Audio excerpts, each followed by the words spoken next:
Good evening, everyone. I hope you're all keeping good and working hard as always. I can already see a few of the students already joined the session, and I'm pretty excited for the last session on the working capital management series. So, warm welcome to all of you. So, we plan to continue from where we left in the last session, but just to give you a quick recap, we talked about majorly about the aspects of the cash management. We talked about the cash budgeting, and we started our discussion on the management of receivables as well. We talked about the short-term budget, 3 months, 6 months. We talked about the long-term budget strategy based on the income statement approach. And today's session is very, very important, specifically with respect to evaluation of the credit policies for the different receivables. So we'll proceed for the same table. I gave you guys a homework. So let me just quickly check how many of you actually did that. I told you guys to have a quick reading of the 2 slides where we'll be talking about how to evaluate various credit policies. And before we start that, probably it's a good idea to remember or remind ourselves that the fight here is between liquidity and profitability. I hope you remember that, right? Because if I want to ensure that, okay, hey, I want to have a quick collection, I want to strict the credit terms, don't allow them enough time, then probably I might lose on some sales. But the advantage would be a liquidity. Whereas in terms of profitability, when we're talking about, okay, relax the credit terms, let us attract the customers. We have more sales, but it's a dent on the liquidity. At the same time, you might have a problem with respect to the bad debts as well. But yeah, your sales volume will definitely go up and hence will impact our profitability. So that was the idea. So let's start our discussion with the couple of approaches, guys.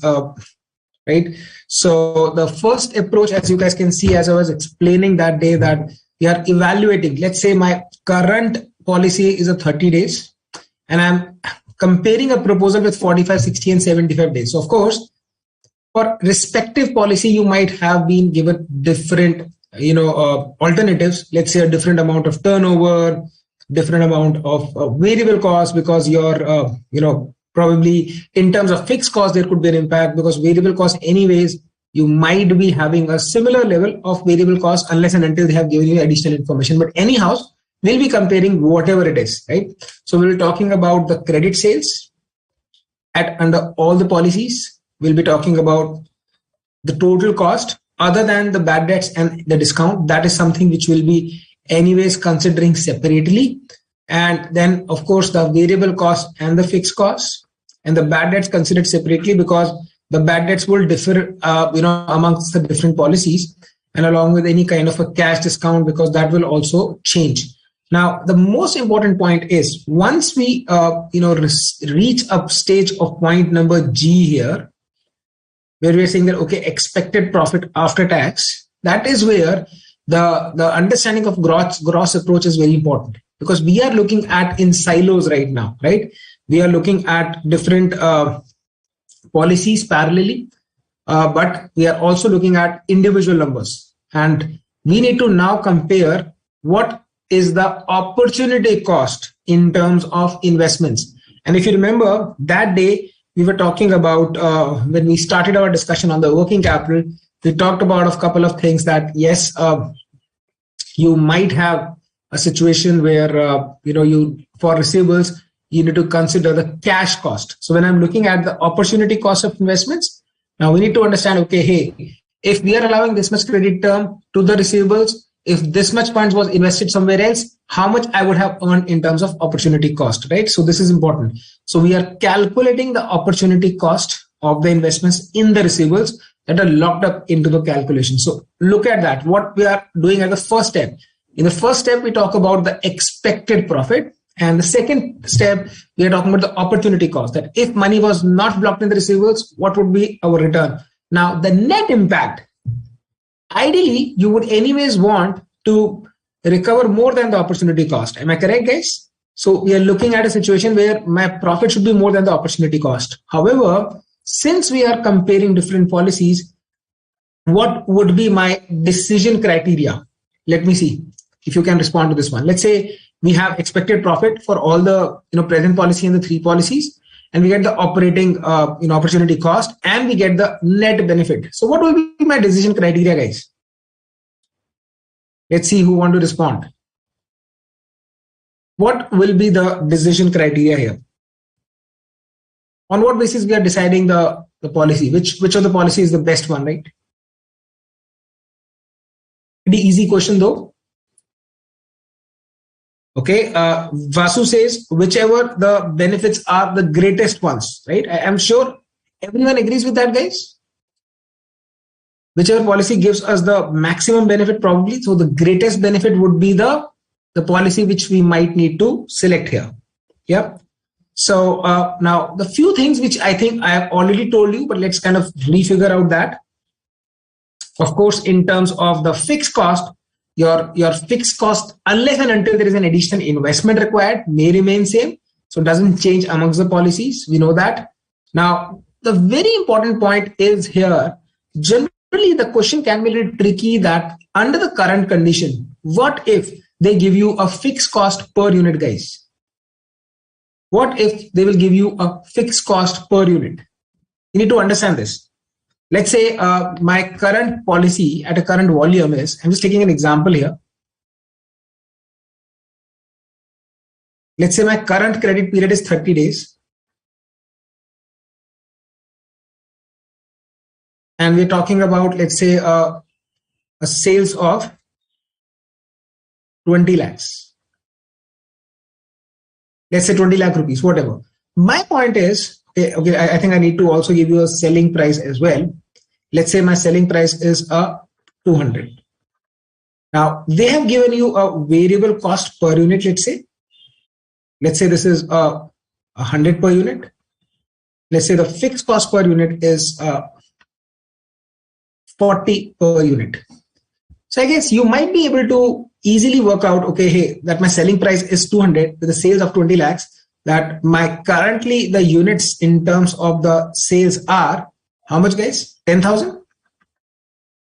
So my units are becoming 10,000 here, right? So we are looking for 10,000 units here.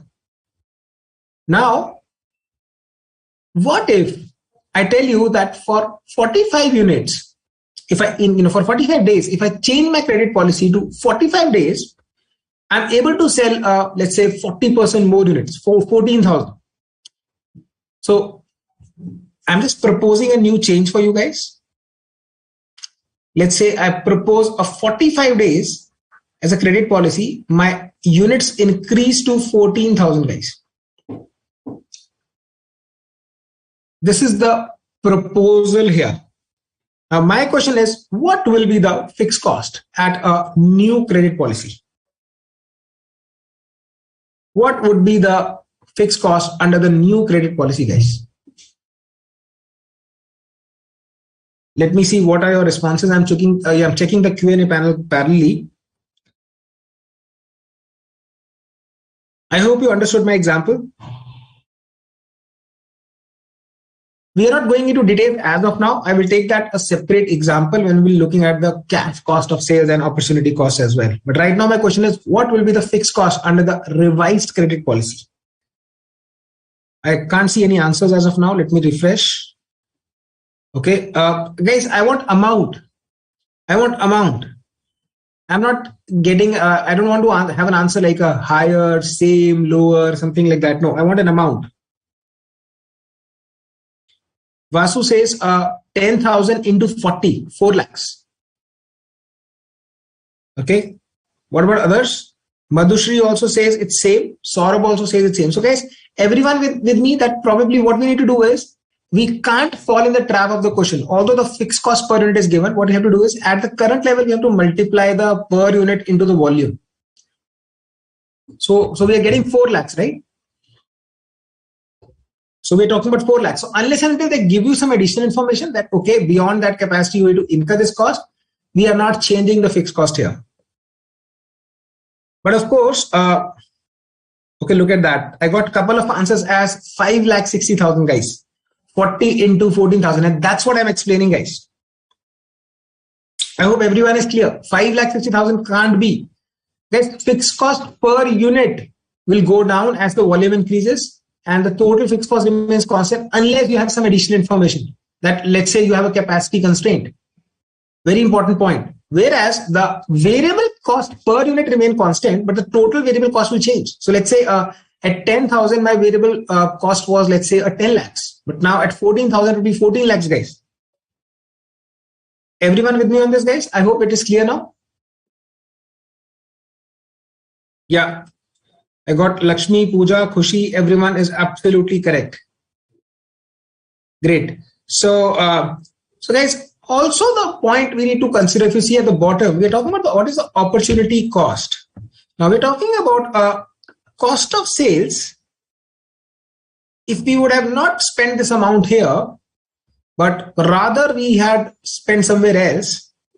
So for that particular period, by the way, let's say whatever the credit term is, 30 days, 45 days, and you multiply with the required return, that is my opportunity cost. Eventually, I would want my net best benefits to be more than the opportunity cost, right? So that is what we are doing here.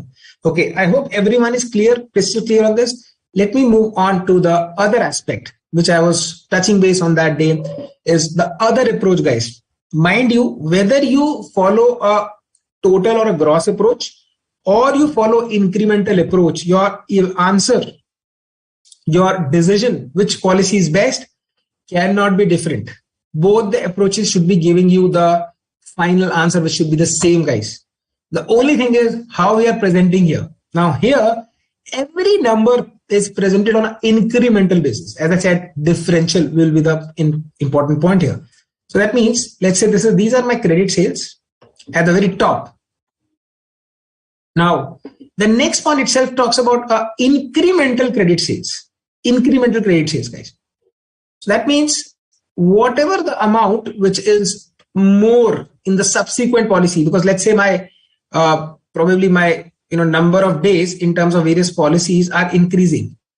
Ideally, my sales would increase, right? So incremental credit sales. We're only talking about the differential. Similarly, we are only talking about the differential in variable cost. My question to you is, unless otherwise any other information given to you in the question, what would be the differential fixed cost for us in these three stages? Can anyone tell me what would be the differential fixed cost unless they have given any capacity constraint? Mansha is asking, why don't we consider bad debts while writing the credit policies? Mansha, we will be considering that separately, na? So the bad debts is considered at a separate level, like after the variable cost and fixed cost. We are comparing the bad debts as well.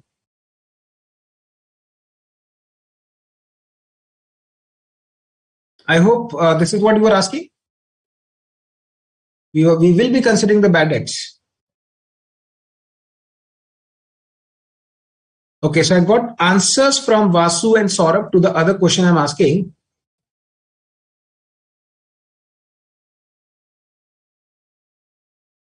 So everyone is telling zero. Guys, does this make sense? Like for instance, in my last example, if the fixed cost remained 4 lakhs, that means the incremental could be zero if the total fixed cost doesn't change.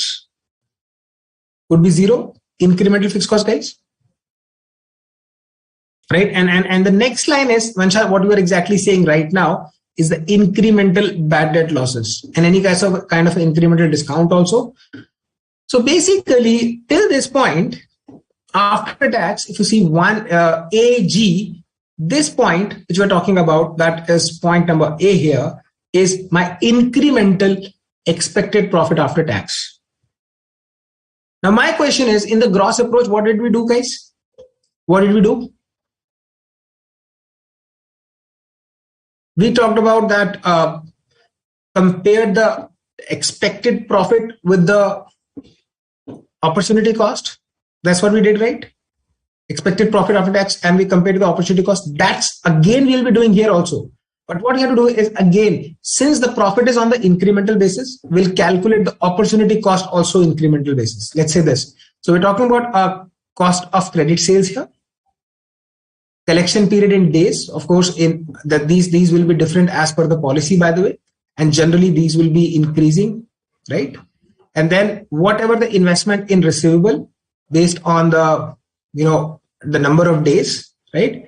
And then you multiply this by the cost of the return of capital or whatever that is your required rate of return, and you get the required return, and you calculate this in terms of the incremental basis as well.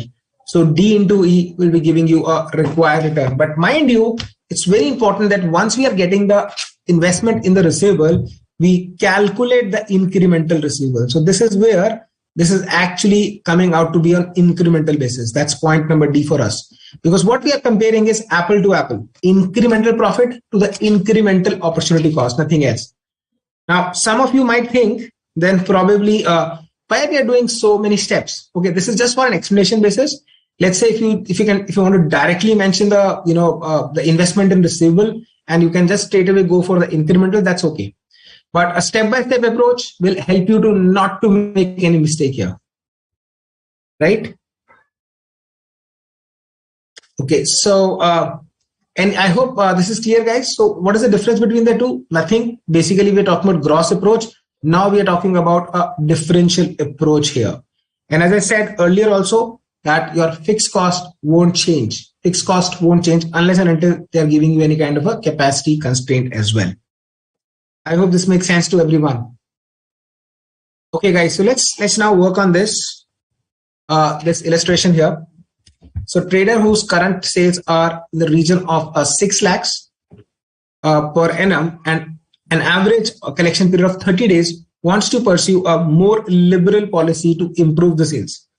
A study made by a management consultant reveals that following information, that is increase in credit period here. So if you're talking about a new credit policy, this is increase in collection period, right? So we're talking at a 40 days, 50 days, 60 days, and probably 75 days. This is my new policy, right? And as expected, we are looking at increase in sales as well. But with the increase in sales, we get the greater risk, right? So my percentage of bad debts is going to be changed here. Now, selling price is given as 3, average cost per unit is 2.25, variable cost per unit are 2. Okay, current bad debt loss is 1%, and the required return on additional investment is 20%. So what we need to calculate is which of the policy is best one over there. So guys, what do you think? How should we proceed? Should we talk about a total approach first, and then probably we can proceed to the comparing with the incremental approach as well? So my question is, in the total approach, guys, what would be my credit sales in the current case? We're talking about 6 lakhs per annum. That's what you're looking at. 6 lakhs per annum. So that means my current situation here is, this is my current policy. So current is a 30 days. And that means we are talking about a current level of a 6 lakhs. And then my sales will automatically be a 6 lakh 30, 6 lakh 78, 6 lakh 78 plus 75,000 or whatever. So 6 lakh 48 plus 75,000 and then 690, right? So what we're talking about is from the existence level, right? So don't do it from the previous level. This is from the existence level. So there is a difference, that don't do the 6 lakh 30 plus 48, 6 lakh 30 or 6 lakh 48,000. Okay, makes sense, everyone? So let's talk about this. First of all, before we actually work on the solution, I also want to understand, can anyone tell me what would be the fixed cost in this case, guys? What would be the fixed cost? What will be the fixed cost? So we're looking at different sales levels, 630 here, 6 lakh 48, 6 lakh 75, 6 lakhs 90,000. So the question is that my selling price is 3, average cost per unit is given 2.25, and variable cost per unit is 2. So can we say that 0.25 is my fixed cost per unit, guys? 0.25. If 0.25 per unit, how many units are there, guys? So the number of units is 6 lakhs divided by 3 is 2 lakhs. Now, since my total average cost is 2.25 and out of which the variable cost is 2, so that means what we are looking at is 2.25 minus 2, 0.25 per unit is the fixed cost at existing levels. So we have to multiply this into 0.25 to get a fixed cost of 50,000. That means across all the policies, we are looking at a fixed cost of 50,000 here. Amazing, guys. I can see the answers coming from various students already. So that's absolutely correct, guys. So Mansha, Vasu, Pooja, all amazing. That's absolutely correct, guys. So let's have a quick look in the tabular form in working around in all of these aspects. We'll go a little slow here. I want you to understand this pretty easily here.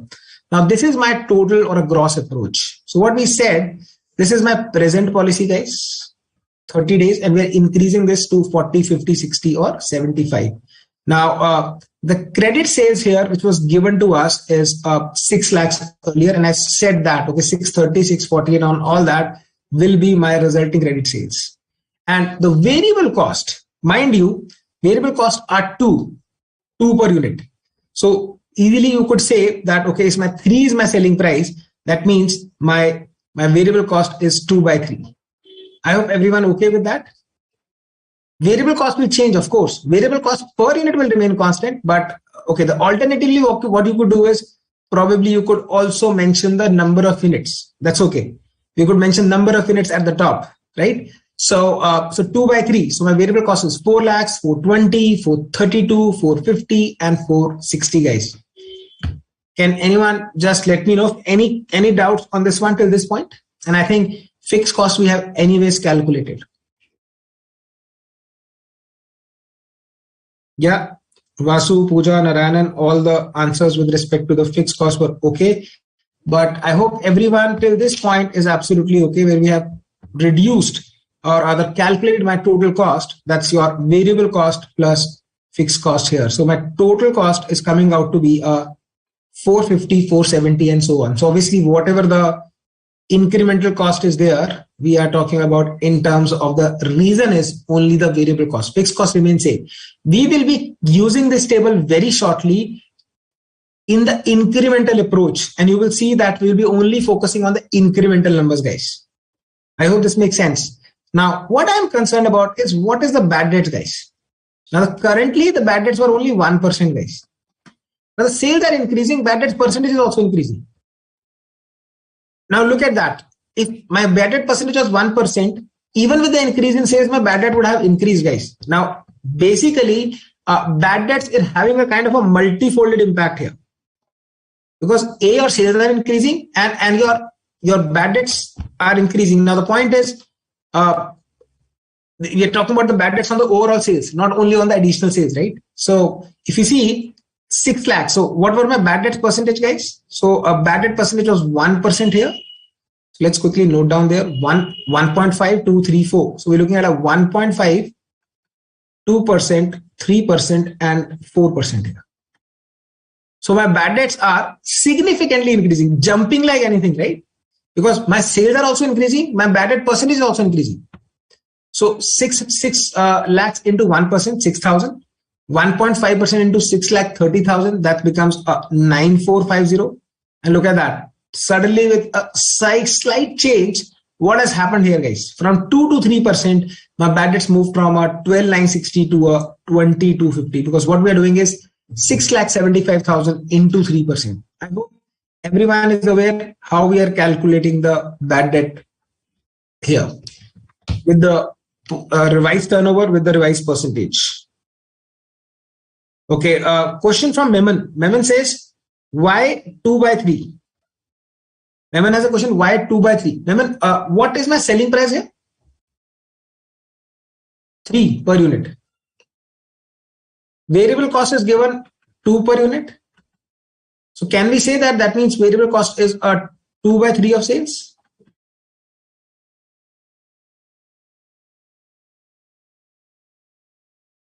Can we say that? Selling price is 3 per unit, variable cost is 2 per unit. That means my variable cost is 2 by 3 of sales.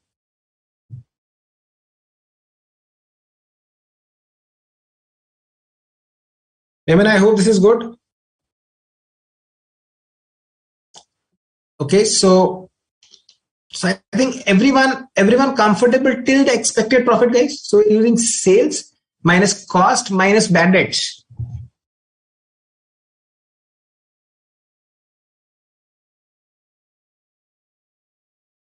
Sales minus cost minus bad debts.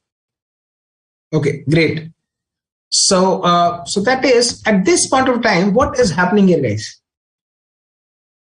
At this point of time, only if I am looking at expected profit, and this is very interesting analysis, guys. Just listen to me, be careful. We are looking at only expected profit at this stage, which is the policy where I can see the maximum profit. And I hope we understand sales minus cost minus bad debts. I think probably this is the maximum profit I'm looking at, right? Policy C. That's what we're talking about, 1,54,750. That's where the maximum profit. But can we conclude based on the maximum profit? Guys, no. There's opportunity cost also. There is opportunity cost also. So whatever the opportunity cost or the net benefit will be, that should be the selected policy, guys. Right? So let's go back to the question. My point is required return on additional investment is 20%. And we are saying that, okay, 360 days a year we need to calculate. So we need to say that, okay, what is the cost? We'll be using the cost, by the way, now, right? So let us use this total cost for calculation of point B. So I'm explaining you slowly here. So what is my total cost? 4,50,000. So we use 4,50,000 into 20%. But guys, what is the credit policy here? 30 days. So 30 by 360. So if you have invested this much money, 4,50,000 for a month at a 20%, guys. So of course, 20% into 4,50,000 is 90,000. But that's annual. For a month, 90,000 divided by 12 is 7,500, guys. 7,500. That means, what does that mean is my expected profit was 1,44,000 and my opportunity cost was 75. That means net benefit is 136,500, guys. 1,44,000 minus 7,500.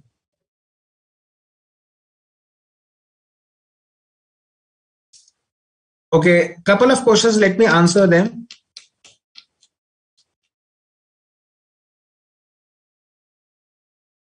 So there are a couple of questions here.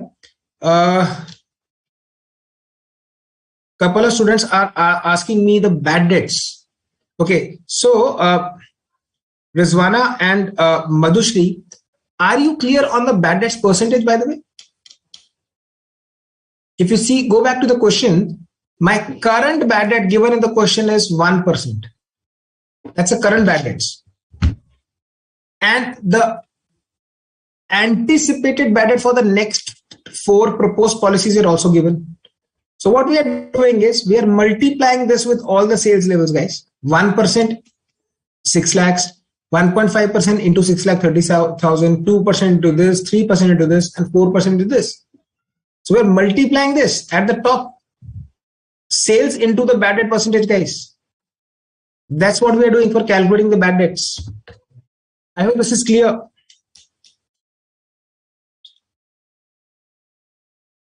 Guys, I hope bad debt is clear to everyone. Okay, next question was from Pooja. Pooja says, how did I get 50,000 and why 6 lakhs divided by 3? Pooja, interesting question, but if you go back to the question, look at the first line here at the bottom below the table. Pooja, selling price per unit is 3 and my sales is 6 lakhs. So if my sales is 6 lakhs and selling price is 3 per unit, that means my units are, number of units are 6 lakh divided by 3, 2 lakhs. And I think you got from the second line, my total average cost was 2.25. My cost per unit was 2.25 and variable cost was 2. So that means the difference is a fixed cost per unit. That's a 0.25. So that means 0.25 multiplied by 2 lakhs is 50,000. I hope all doubts are clear now. Pooja, Madhushri, Rizwana.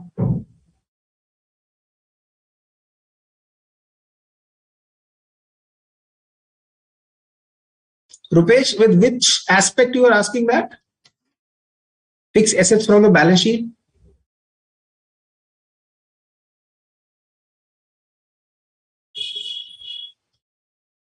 What we are looking at here is, guys, in terms of the opportunity cost, we need to understand that what was the cost involved. What is the cost blocked here, guys? What is the cost blocked? Now, cost of sales is 4,50,000, 4,70,000, 4,82,000, 5 lakhs, and 5,10,000, guys. I hope this is clear to all of you. If you want, I can quickly highlight that again.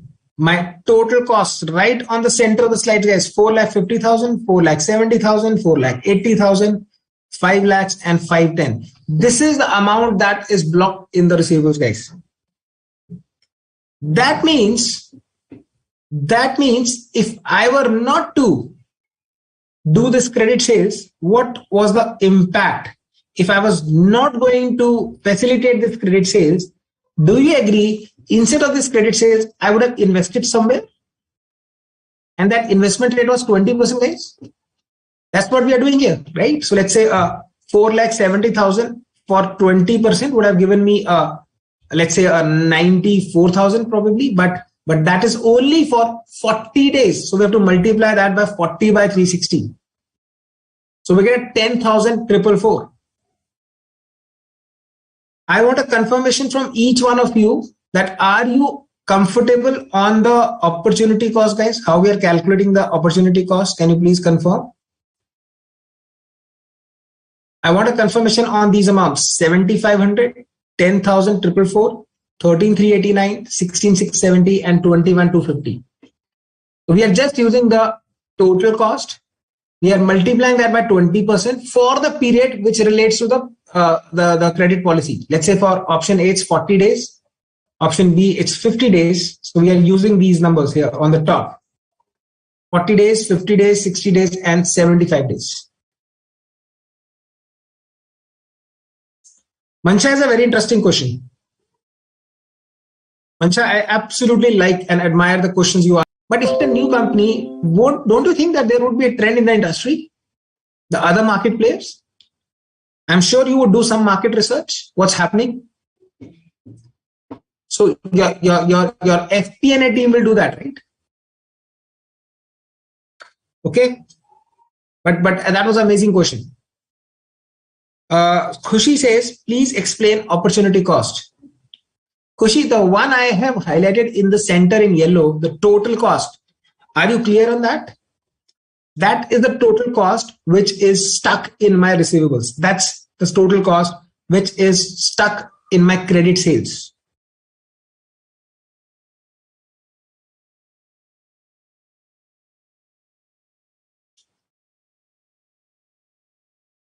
I hope that makes sense.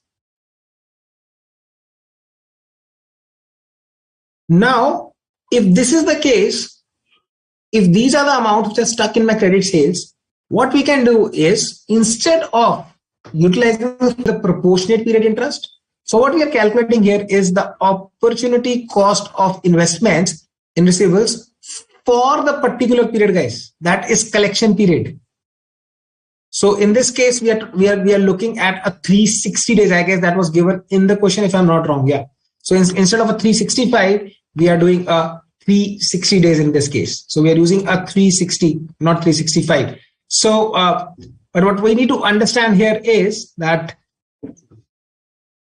how we are calculating this. Let's say 4,50,000 into 20% is 90,000. 90,000 is for entire year, but the credit period is 30 days. That is 1 month.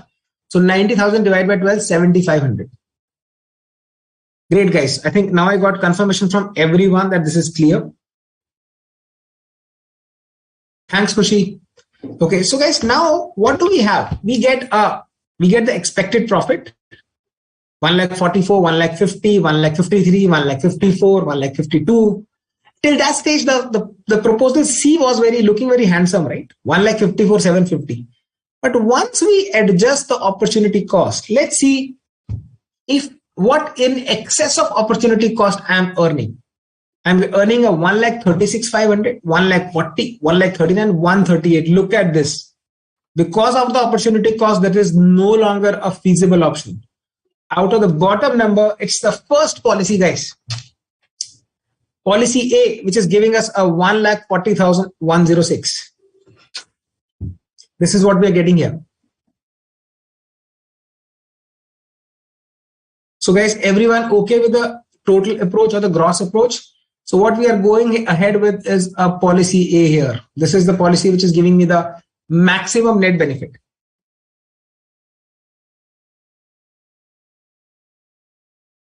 Saurabh has an interest point. When we give the credit, it also includes interest factors. So no, you might consider Saurabh that as one of the credit providing conditions, but when we are comparing that, we are comparing with the financing factor.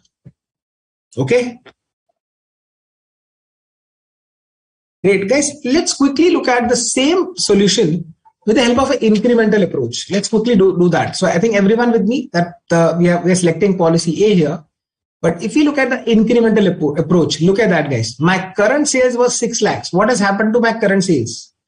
We are making it zero, guys. We are making it zero. So this is 30. This is 48. This is 75. This is 90. Additional. Similarly, my variable cost should be zero here, right? Because this is additional here. 20, 32, 50, and 60,000. Fixed cost, again, it is incremental is zero here, right? So that is what we are looking at, right? So in terms of the proposed policy, what's happening here? We're talking about incremental sales of 30, 48, 75, 90, and incremental variable cost. Did we have anything in the variable fixed cost? No, we don't have. It was 50,000 across. So that means, similarly for the bad debts, we are looking at incremental bad debts only. Incremental with respect to my base is 6,000. Incremental, that's it, right? That's okay. I think some of the students are asking me whether we should mention that as a 0 or 6 lakhs. That's absolutely okay. We are not even looking at the current policy, guys. We're not even looking at the current policy. So even if you want to write the entire amount, 6 lakhs, 4 lakhs, that's okay. So, but I'm looking at A, B, C, D on an incremental approach. So 30 minus 20 minus 3450. Because remember, my bad debts were 9450 in the policy A. 9450. And what we are getting is a 3450. That is 9450 minus 6,000, guys. So my bad debts here is 9,450 minus 6,000. And similarly, the incremental bad debts are there. So let's say that was 12,960. So the incremental is 6,960. Mind you, the incremental is like this. I hope this is clear to all of you. We are not doing incremental with every successive policy. We are considering the incremental with the present policy. Vasu, the question cell, will we change the credit policy if the benefits from the present policy exceeds? No. So Vasu, that's a very logical point. If my present policy is best, why would I change, right? Unless there are other strategic reasons, but otherwise I won't change. Okay. Now, so we get an incremental net profit, guys. How did we get incremental net profit? Incremental sales minus incremental cost and minus incremental bad debts. Now, which was the policy? I'm asking everyone here, which of the policy was looking very good when we were only looking at profits, guys? When we were only looking at profits, we were thinking that, the policy C seems to be good here. That's what we're thinking, guys.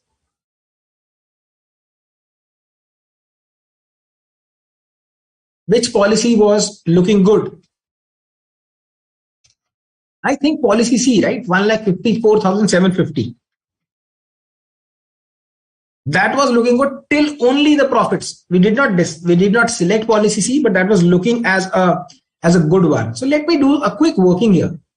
Policy C was looking good with a profit of a 1,54,750. What was the profit in my existing policy, guys? 1,44,000. What is the incremental profit here? 10,750. Let's go to the incremental approach. Can you see the same number, guys? Again, the policy C looks very handy here, but yet that's not the answer because we have to compare that with the opportunity cost as well. So I think now is this giving you a comfort, guys? Whichever approach. So unless questions specifically ask you to follow a particular approach, I think you can decide what makes you more comfortable, right? So now let's move on to the second part. We have to calculate the required return on the incremental investment here. Now, what is this required return? Of course, we need to understand in terms of that had these funds were not blocked somewhere else. Now, let's say we are looking at in terms of the cost of credit sales. So we are taking these numbers directly from the previous slide. 450, 470, 482, 5 lakhs and 510. The one I highlighted in yellow, guys. So these are my cost of sales. And I have a collection period. So that means if we calculate the actual amount blocked in the receivables, what is this much? This is 37,500. This is the receivables, guys. I think some of you are asking me the same question in the last slide. I think this will make it clearer. This is the actual receivables. 37,500, 52, 66, 83, 106. That's the incremental receivables.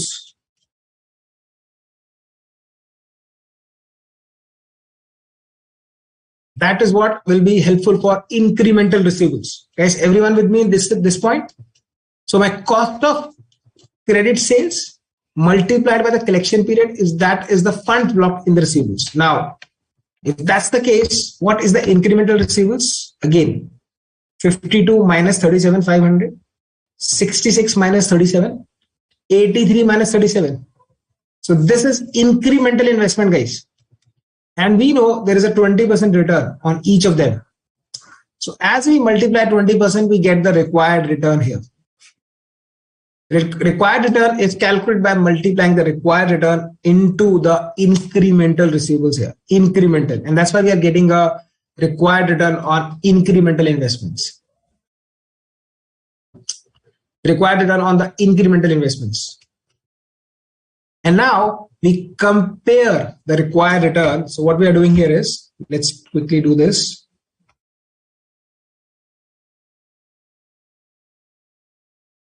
So what we are doing here is, let's see, we are comparing this 6550, 9040, 10,750, 8400, and we reduce from the incremental profit this incremental expected or required return, guys. So look at that. What's happening here? What's happening here? Can we see something? 6550 minus 2944, getting 3606. 9040 minus 5889 is 3159. And the policy C, which was looking very handsome a while ago, doesn't look that handsome as the policy B because the maximum net benefit is 3606. So we are again arriving at the same conclusion. But what is interesting to note here is, let me quickly go through the point in the last slide also. What has happened over here? Let's see that. When we're looking at the gross approach, guys, very interesting aspect we need to consider that if you see the current policy and the last policy, look at the last point.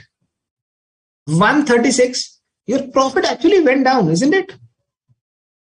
So that means my new policy was 139, 131, 150, and my existing had a 136, 500. That means the policy de-implementation could result in a loss of a 5350 in nutshell. Policy D was actually resulting a loss. And do you think probably then that is a very good analytical aspect of the incremental approach because you can see that directly?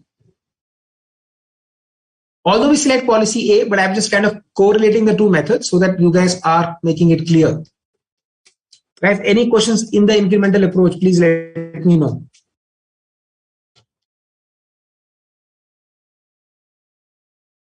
I hope everyone with me on this. Mansha says about the tax implication. Mansha, my point is, what exactly would be considering? Like, unless until there is a change in tax rate also, which generally will not be, right? The net impact will be similar. But I guess the only change will be that you will be seeing after tax impact, nothing else. Because change in credit policy will generally not change the tax rate, but yeah, in absolute numbers, of course, your impact could be different. But I think what is logical is more in terms of earning before interest in tax. Let me tell you why. I think one of you, I don't know whether it was Saurabh or someone else, that's based upon whether we are considering the interest, which I said we are considering the interest at the opportunity cost. So that is why, it is always wise. We are taking interest separately, right? So financing cost is anyways we are comparing. So that is why we are not considering interest and taxes over there. I think that is very similar to what we used to do in a capital budgeting also.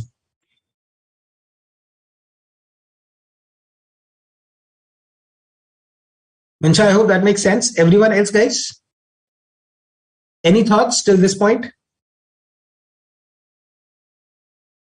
Okay, so guys, there is another thing which is called as an expected return approach.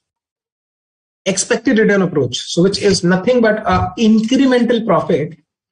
As you can see at the extreme at the right bottom here, is something called expected return approach to evaluate my best credit policy.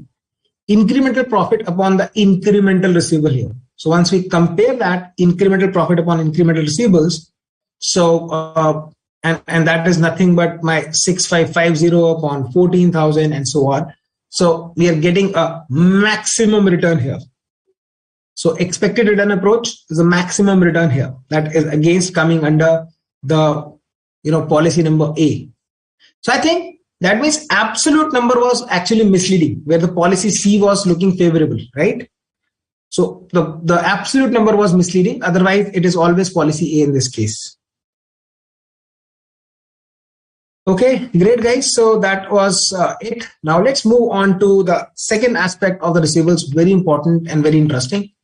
Now, guys, most of the companies actually don't want to take a stress of getting their collections. It's a stressful job at the end of the day. So what you can do is that, if you need early cash, early payment, you have few choices, right? And we all know that, comfort comes at a cost, right? If you want a comfort, that might get, that might have a cost attached to it, right? So what we are doing here is that if we want to achieve an early payment, okay, there are so many outstanding invoices, so many customers owe us money, and we are looking at, okay, hey, we don't want to get this recovery, and we want someone else, or let's do something that, okay, let's go to a bank and get a loan against our receivables, probably something, these kind of arrangements. Let's actually talk about that. So there are two kind of schemes where we are looking at, early collection of receivables, and we also call it as a financing of receivables. Having said that, everything comes at a cost here, right? I'm sure nothing is free, right? I'm sure you guys all have heard that famous quote. Pretty sure, if something is free, then who is the product, guys? If something is free, who is the product? I hope you guys have heard that, right? If something is free, then you are the product, right? So again, so nothing comes free of cost. It has to be a cost attached. But let's understand the two separate schemes here. So two separate schemes, pledging and factoring. What is pledging here? Securing the short-term loan with receivables as collateral. Okay. I'm also thinking from a balance sheet perspective. I'm thinking that, okay, what is happening in the pledging here? Let's say this is my balance sheet. We have an accounts receivable here. And we are taking a loan which is collateralized or secured by accounts receivable. I can see almost three issues in pledging. I'm just pledging, just keeping my receivables as collateral and taking loan. I'm looking at three possible issues here, guys. One is that you will not get a a significant number of percentage, like you can say that funding generally is between 50 to 90%. On an average, let's say it's 70-75%.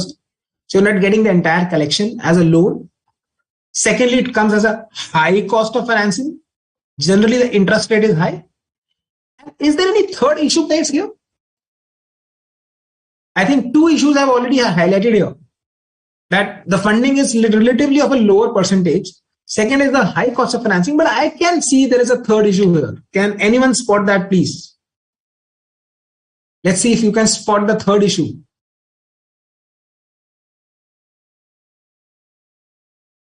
If this was a WhatsApp image, finding out 5 differences between the pics, right? Everyone would have been absolutely fluent.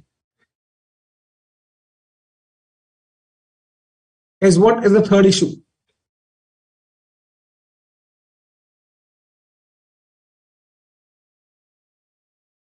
Saurabh has gone to compliance. Okay. Very good. That is more formalities to be completed. Amazing. And Vasu is like, bank, if the debtors doesn't pay, the bank will keep on bothering us. Okay. And Vasu, by the way, for that reason itself, they are not actually funding the entire amount of receivables. Na? They're funding only 50, 60, 70%, right? Not everyone will turn bad. Fluctuation of units and values is what Narayan says. Narayan, I'm not sure. Guys, any impact on our debt to equity ratio? So debt to equity ratio, guys.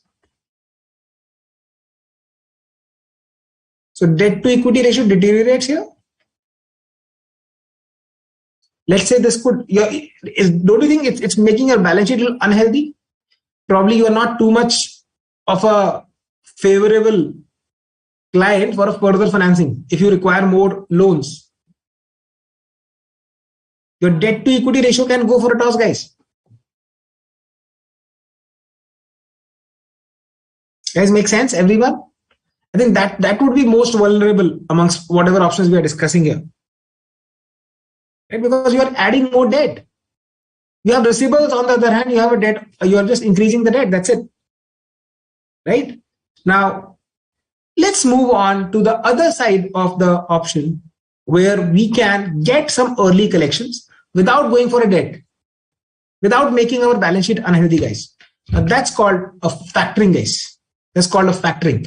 What we are doing here is we are basically thinking of selling our receivables outrightly to the people who are there to expert collection of the receivables. I am sure you all guys, whenever you're receiving, let's say you guys are using a postpaid mobile or something, and by negligence, let's say you guys forget to pay the bill. It happens, right? So I'm sure, I'm not saying everyone does that. Once in a while can happen to anyone. The idea is that you might be receiving calls from the collection agencies, isn't it? If that happens, right, they remind you. Now, that means we are talking about specific group of people who actually have outright expertise in the collections. And those are generally but factors. So this is an outright sale, guys, to a factor or a financial agency. That means if I look at the balance sheet, what has happened is there was an AR. This is no longer there. There is no loan. Also, of course, your bank balance will increase. That anyways was increasing in pledging also, right? So AR is going. There is no accounts receivable. Depending on the factoring arrangement, there will be slight recoverable from the factor. I will tell you what is that. There will be slight, very small percent of the recoverable from the factoring agency though. So the factoring arrangements are of two types, guys. One is with recourse and one is without recourse. Now, what is without recourse and with recourse? Okay, Vasu giving an example, SBI providing factory servicing. So yeah, there are various agencies these days anyways. So guys, what is with recourse and without recourse? With recourse means like someone was telling me, who was that guy? Okay, I think Vasu, you only, right? That bank will disturb us, right? So with recourse means that if a debtor doesn't pay, Will factor disturb you? Factor will take that data to you that, okay, this guy is not paying. Like, so with recourse is the factor can come back to you. Complete risk is not transferred, guys.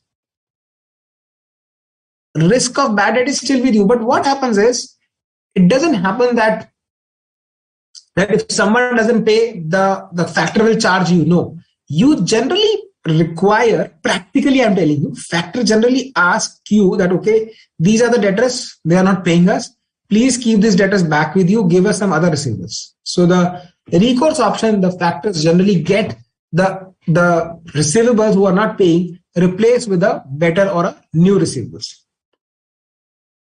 Now, other type of factoring is a non-recourse.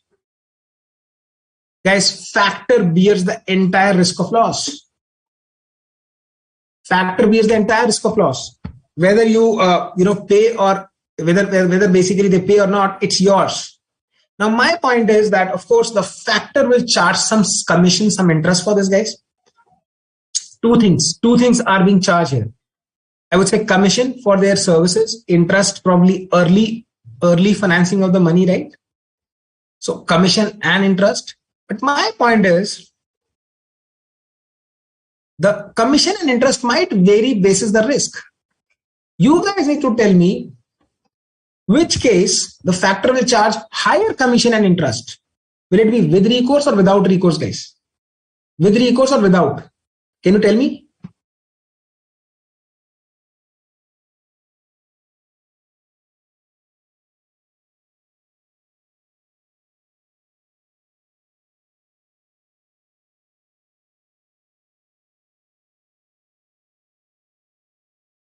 Will this be with recourse or without recourse? In which case, the factor will charge more interest or more commission.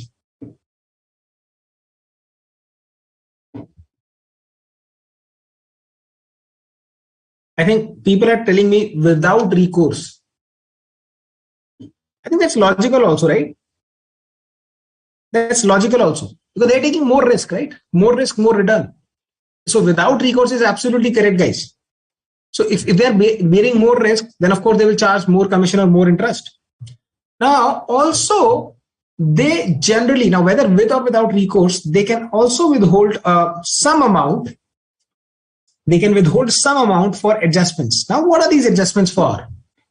As I said, accounts receivable is gone, but you might have some amount due from factor. Instead of accounts receivable, let's say due from factor.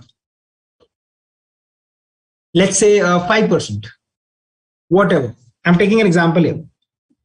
Now the idea here is, now this holding back is because, guys, what about if some sales are not final yet? Let's say some sales, there is a price adjustment required. Some sales have sales return provision. So factor doesn't know. For any kind of a further adjustments to the recent sales, the factor will hold some amount. Of course, there will be net settlement and everything will be settled later on. But yeah, initially they can withhold certain amount here. Now, guys, the most important point, and that's what I said, that factoring might be better than pledging, that it is not a loan. It is not a loan, guys. No repayment and my balance sheet remains healthy. My debt equity is continuing to be smiley here. Guys, I hope everyone makes sense on this financing of receivables. So let's move now to the next one, where we understand of how we evaluate the factoring proposal. So first thing what we learned today was a credit policy. Now what we are learning is the evaluation of the factoring proposal, guys. Now let's compare what is happening here. Point number A, annual saving or benefit on taking the factoring services. Guys, the point is savings, benefit. I think you are relieved from collection, guys. You're relieved from collection. So you might be incurring some charges. Let's say you might have kept a person permanently to keep on calling your customers. So you're kind of saved from that cost. So cost of administration, following up.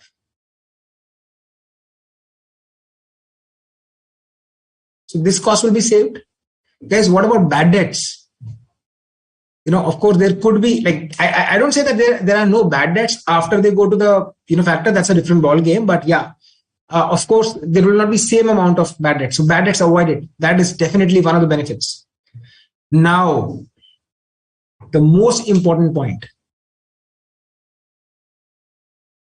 Guys, you are getting the funds early in factoring.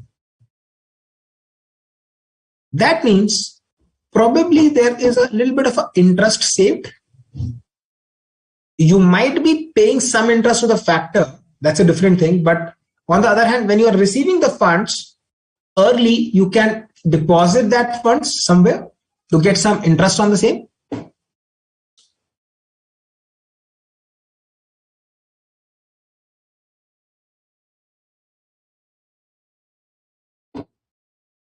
Okay, guys. So we're talking about a situation where interest is saved due to reduction in the average collection period. So that means cost of the, now again, interest will be not on the entire sales, whatever is we're talking about from a cost perspective, right? Because my average collection period is reduced. So that means my debtors, my funds are not blocked there. So cost of credit sales into rate of interest. Now look at this.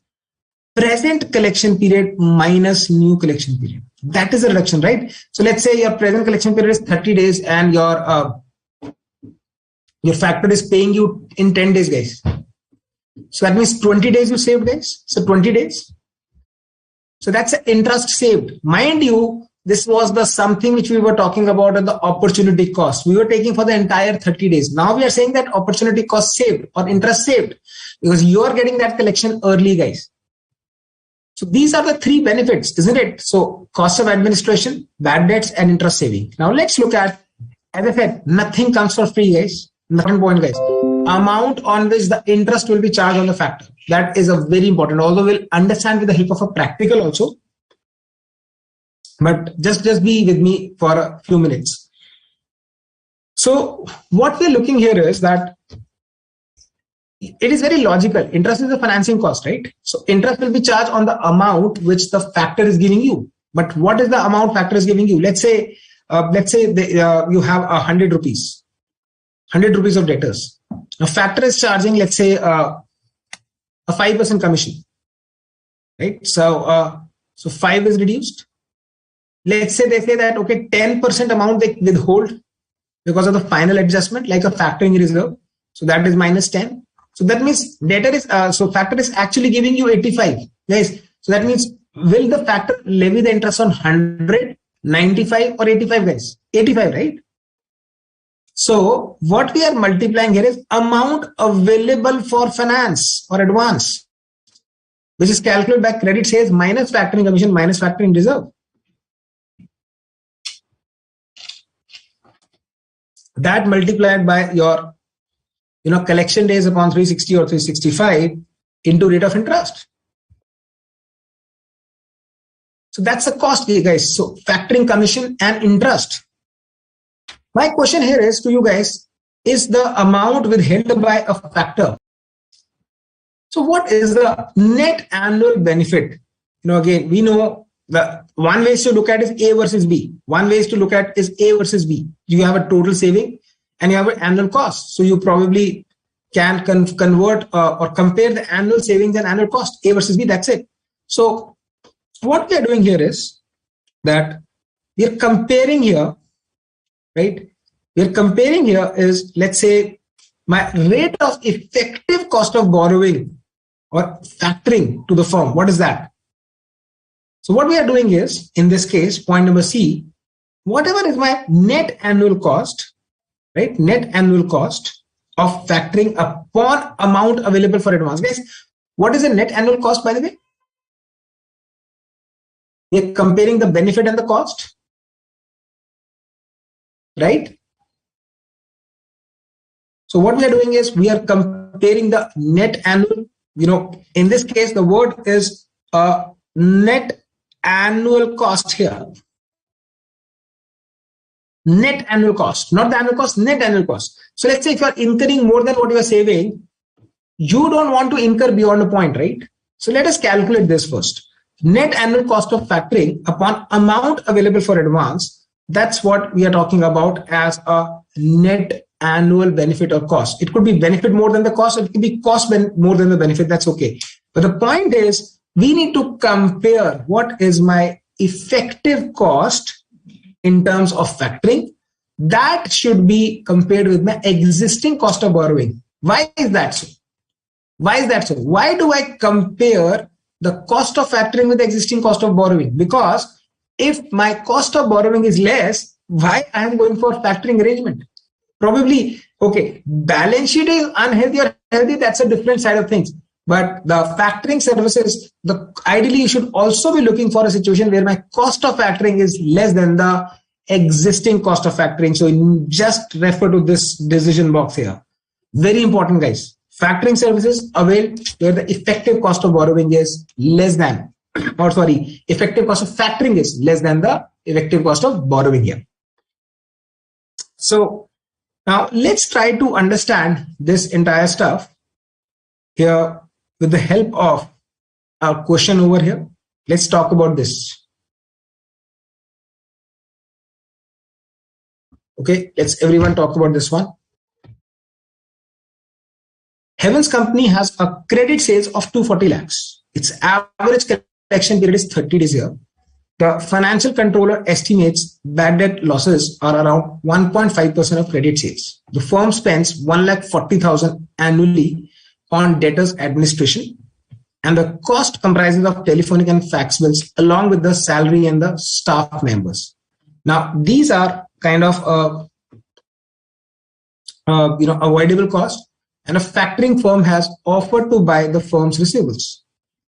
The factor will charge a 1% commission here, and will pay an advance against the receivables on interest at 10% per annum after withholding 10% reserve. I already told you that what is the logic of this reserve, guys? Can anyone just quickly tell? Let me check if you guys remember this. Why we are withholding this 10% reserve, guys? Why we are holding this 10% reserve? Let's see who wants to respond on this.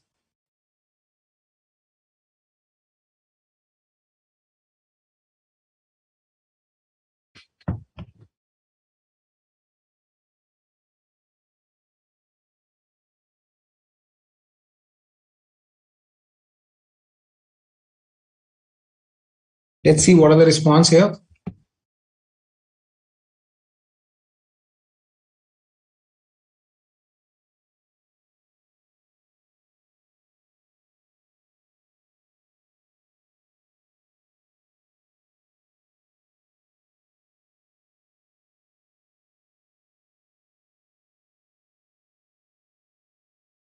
So guys, I was asking why we are withholding 10% reserve. Okay.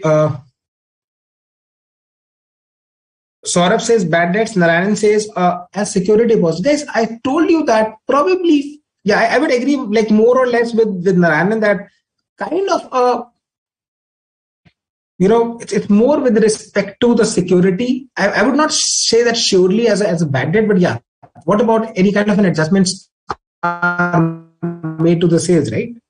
This is what I said, right? So now what do we do, guys? My question to you is that in this case, how do we calculate what is my factoring commission? What is the amount they want to retain? What is the amount they want to, pay actually? Let's talk about that quickly one by one, right? So in this case, my credit sales are 240 lakhs and its average collection period here is 30 days. And we're looking at 360 days. That means we are looking at a 20 lakhs per month, right?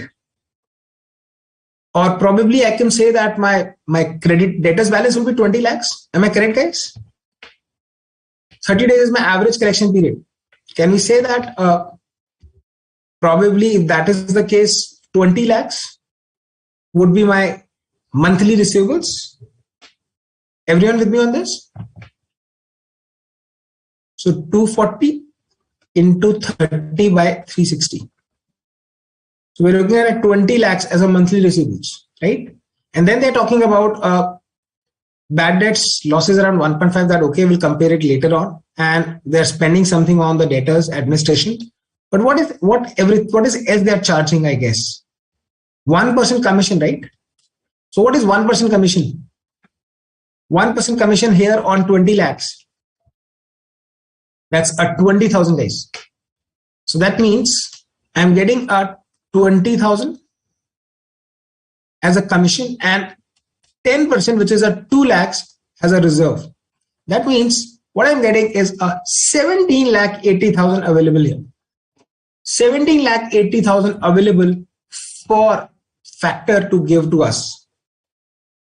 So that means my interest will be charged on 17 lakh 80,000. Am I correct?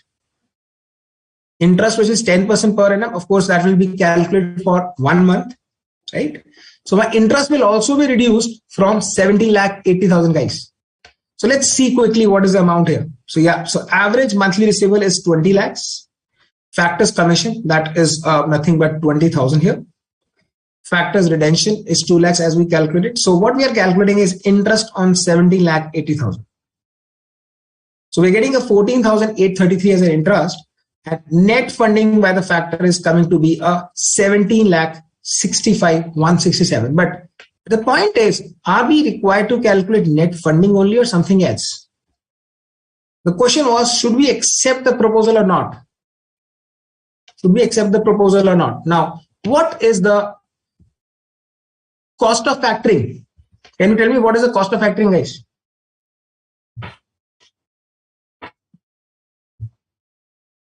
Can anyone tell me what is the cost of factoring here?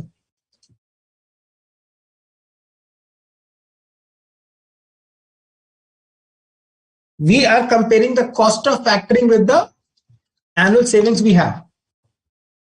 Remember what we are calculating. Let me just quickly go back.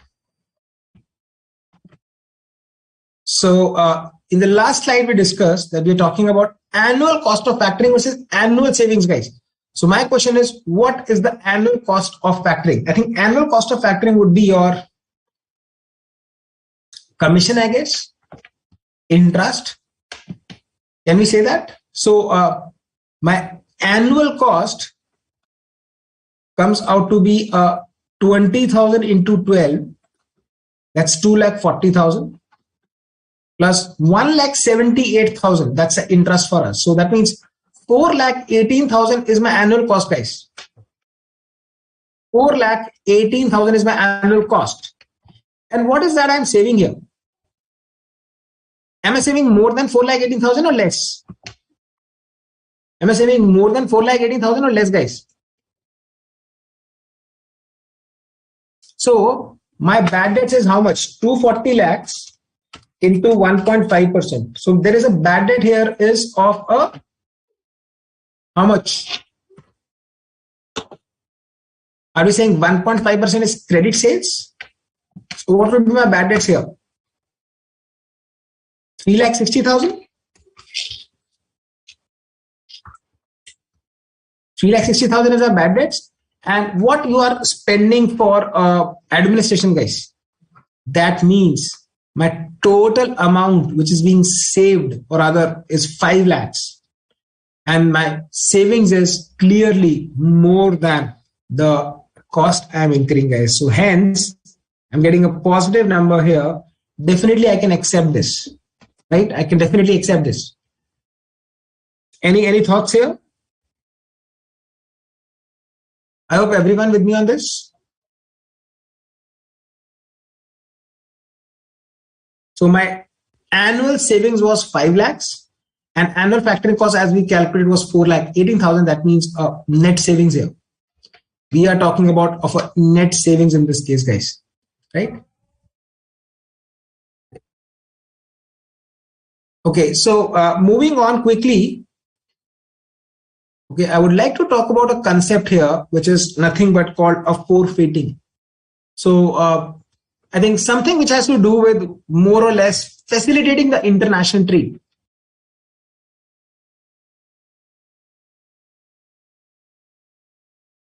So we're talking about what happens here is, let's say that you want to export, right? Someone else is importing. What kind of reliability, from a credibility perspective, you would will have from a perspective of the person who's buying from you, your customer, international customer. So what does the forfeiting means is relinquishing a right here. That's a literal meaning of the term. And what happens here is that what will generally mean is that bank will buy the invoices from the exporter who relinquishes the right to receive the payment. Now what happens there? That means importer who has to give you the payment, probably that guy would be instrumental in approaching the bank to draw something called letter of credit, guys. Am I correct? And using that will give an additional advantage or some confidence level from a credibility perspective to the exporter's bank, guys. So what we are talking about here is that in this case, the bank will be buying the invoices or trade receivable from the exporter who relinquishes his right to receive the payment from the importer. And they are just kind of making the payment without recourse. So basically, this is all dependent on the overseas buyer arranging the letter of credit from his bank in the favor of exporter. This is what we are talking about here. So that means the importer approaching their bank, getting a letter of credit. Now, exporter has a letter of credit. Exporter will go to their own bank, and the bank will actually, basically ask the relinquishment of their right, and they will immediately pay to the exporter. And then it is between the bank to bank. Guys, does it make sense? How the international trade has been facilitated with a simple mechanism which is facilitated by both importers and exporters banks. And that's why the documentation in terms of international trade becomes very, very important, guys. So I hope everyone clear on this. Now, there are some latest developments which has been in terms of the receivables management and all. Probably, I think some of these are very, very logical also. If I say that, what about the receivable management? I think the best part, like we discussed in the cash collections as well, we talk about the use of log boxes, direct debits, which especially the companies with having a SAP facility or ERP facility are using this. Third-party collections, I think that's very common. IVRs, computerized callings and all that. So this is more of a, the receivable management has become a modern era, right? Based on the robotics. It's now, eventually as the AI, artificial intelligence is taking over, all of these processes are kind of re-engineered, guys. So this is what I was talking about, using the ERP systems here. Now that was what is actually happening is, let's say there is a customer who you have fixed a credit limit of 2 lakhs. So if there is a customer for which you have a credit limit of 2 lakhs, you have already sold 1,80,000, which is receivable, which is not yet paid. And let's say there is a fresh order of 1 lakh, guys. System will not allow you to process that sales order. System will not allow you to process the sales order. You have two choices. Either request the the customer to clear the earlier dues, or probably if you have a long-term relationship, you have trust, you have built on trust in that customer, you want to build or enhance the credit limit, right? So that's also very, very interesting here. Similarly, you have specifically the financial agencies, such as the credit rating agencies, which can help you. We talk about the factoring companies used for, providing the efficient collection policies and all that. So all these are also, important in terms of the analysis, in terms of monitoring our receivables. Similarly, what about removing our in-house barriers, in-house bottlenecks? So we have to, first of all, I think this actually should be the first step, right? First, we have to look in-house. What improvements can we do? That is efficiency in internal business practices. We talk about the, a mailing float, right? Or we talk about, what about we have a delay in issuing of the invoice, right? Billing float. We talk about the billing float. So we want to have computerized invoicing as and when the goods are dispatched. Or we're talking about aging analysis. Is what about aging analysis here, right? So that is something which can be used with the help of the ERP systems, and you can follow up and monitor on the same. So these are some techniques which have been, in the recent decades or so, which has been helpful in monitoring your receivables, guys. Okay, so let's do a quick thing here, guys. We will be taking a break probably at this point of time for 10 minutes, and then let's come back and do some practice. And a couple of things I would like to also talk about along with the practice. That's more of I would say creditors management and inventory management, but I think not too much in detail. So majorly on the other side of the break, we will be working on some bit of practice, guys. So see you after 10 minutes of break here. So come back, refresh yourselves, and we'll have another last 1 hour full of practice. Okay, see you then.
Okay, so welcome back, guys.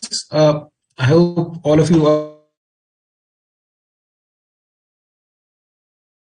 are refreshed for the working capital management. So let's quickly talk about a quick example or illustration on your screen, please. So Abhipra Limited has current sales of 18 lakhs per year. Cost of sales is 75%, and the bad debts are 1% of the sales. Now, that is our current level here. And cost of sales comprises of 80% variable and 20% fixed cost, while company's required rate of return is 14%. So the company currently allows customers 30 days credit, but is considering to increase the same to 60 days. Of course, when you're looking at a 60 days credit, you will increase the sales.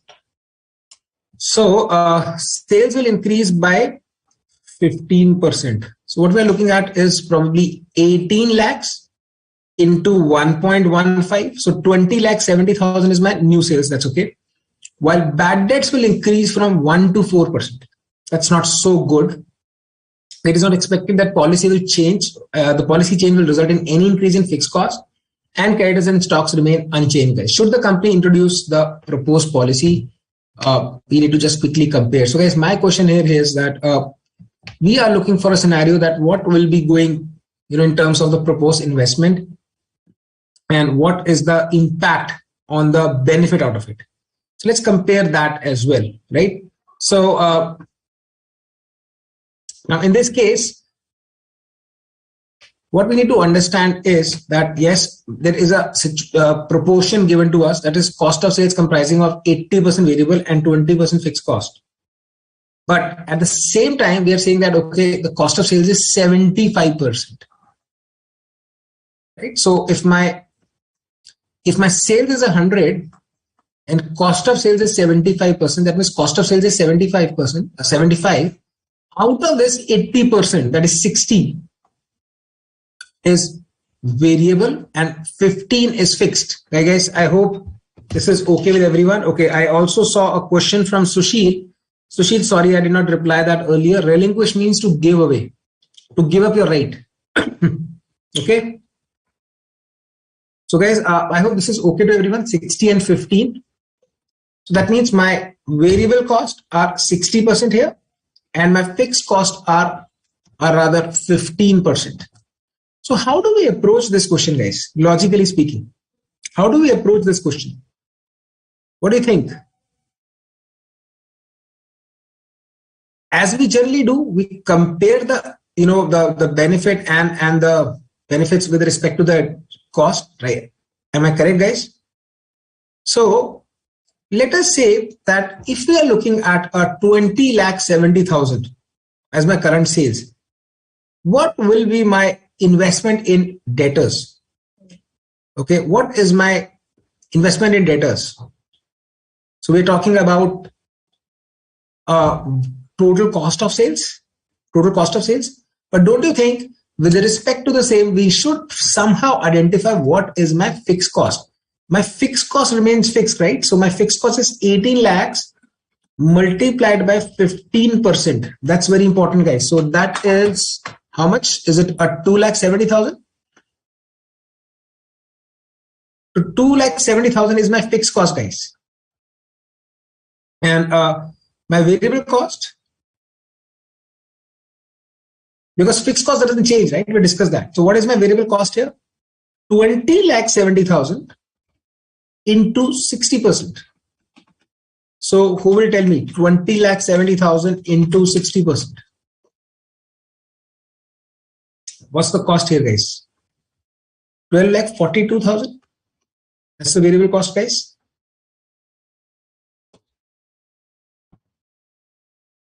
I hope everyone with me till now.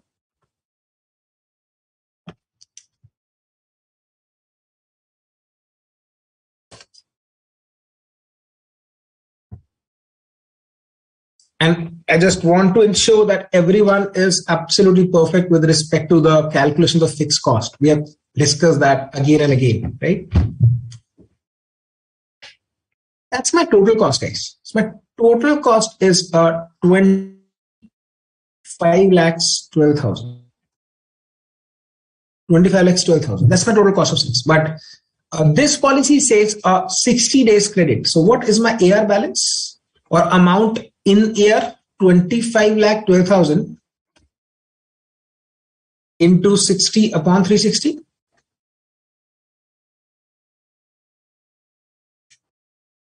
Okay.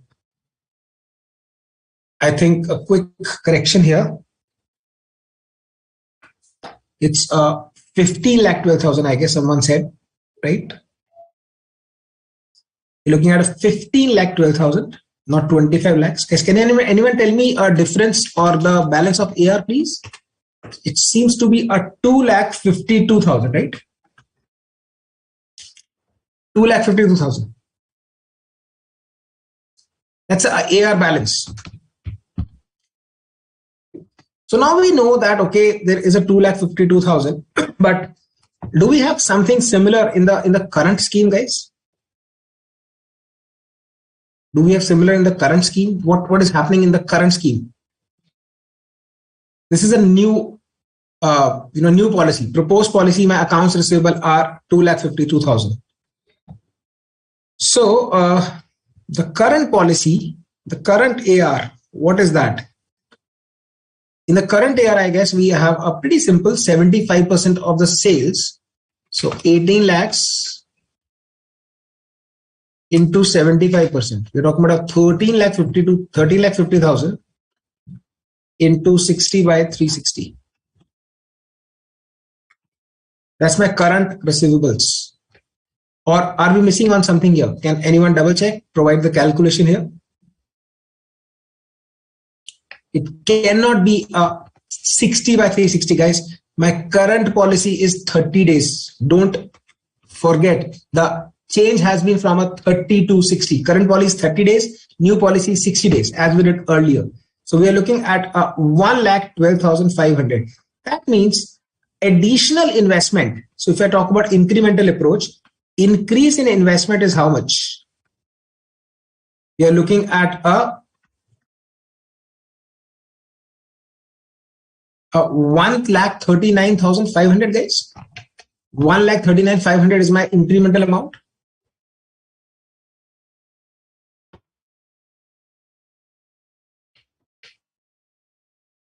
Everyone with me on this till this point?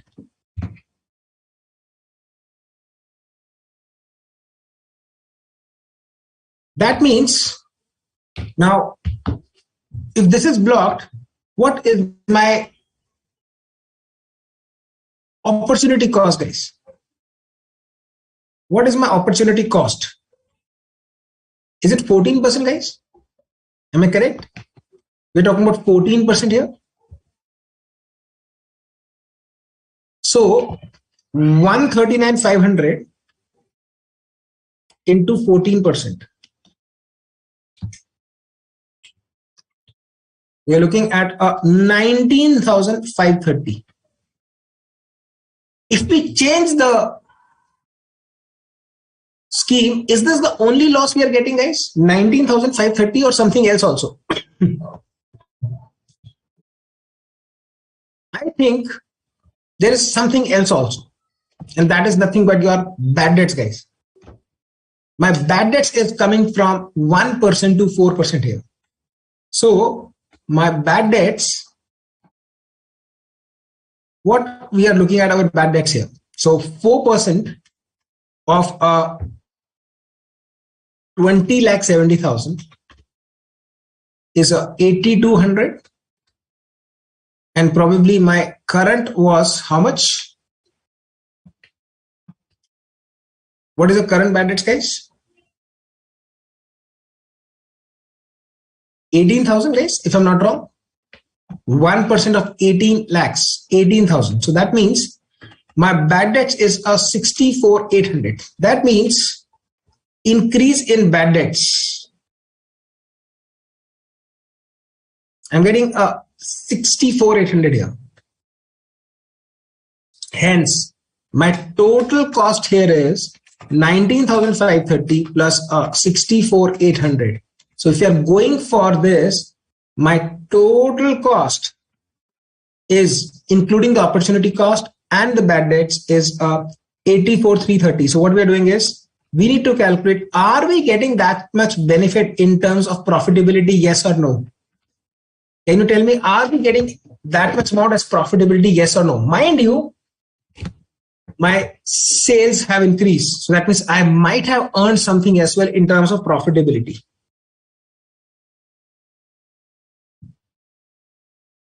Charu has a question. 20,70,000 is sales. If you want to calculate variable cost, 60% should be calculated after calculating 75% of this. Okay, then you multiply 80%. Now, Charu, that's the same thing. So if you're saying that after calculating 75%, so 75 into 80 is 60%, nothing else. So Charu, look at the top. Out of 100 rupee sale, if 75% is my cost of sales, 75 into 80%, that's how 60 came. I hope, Charu, that is clear. But what I want you guys to tell me is, what is the actual benefit we are getting here in this case? Okay, cost is more, 84,330, that's okay. But what is the increase in contribution here?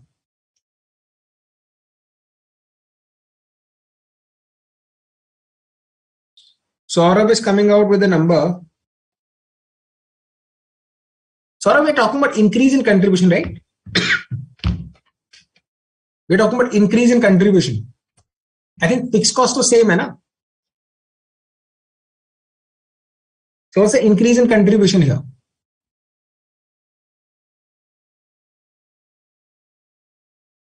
I think we could make it simple, isn't it? So increase in contribution is nothing but, what is my increase in sales, guys? 18 lakhs to 20 lakh 70,000. 2 lakh 70,000 multiplied by how much? 25% or something else? Are we saying that 2 lakh 70,000 into 25% or something else? No. So everyone is like 40%. Good, guys.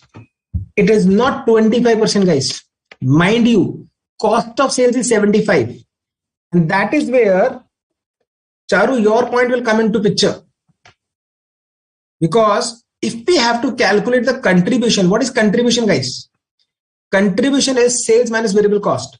If you look at the top, if my sales is 100 and my variable cost is 40, that means my contribution is 60, guys. So that means increase in contribution, increase in sales multiplied by the 60% of the contribution, we are getting what here?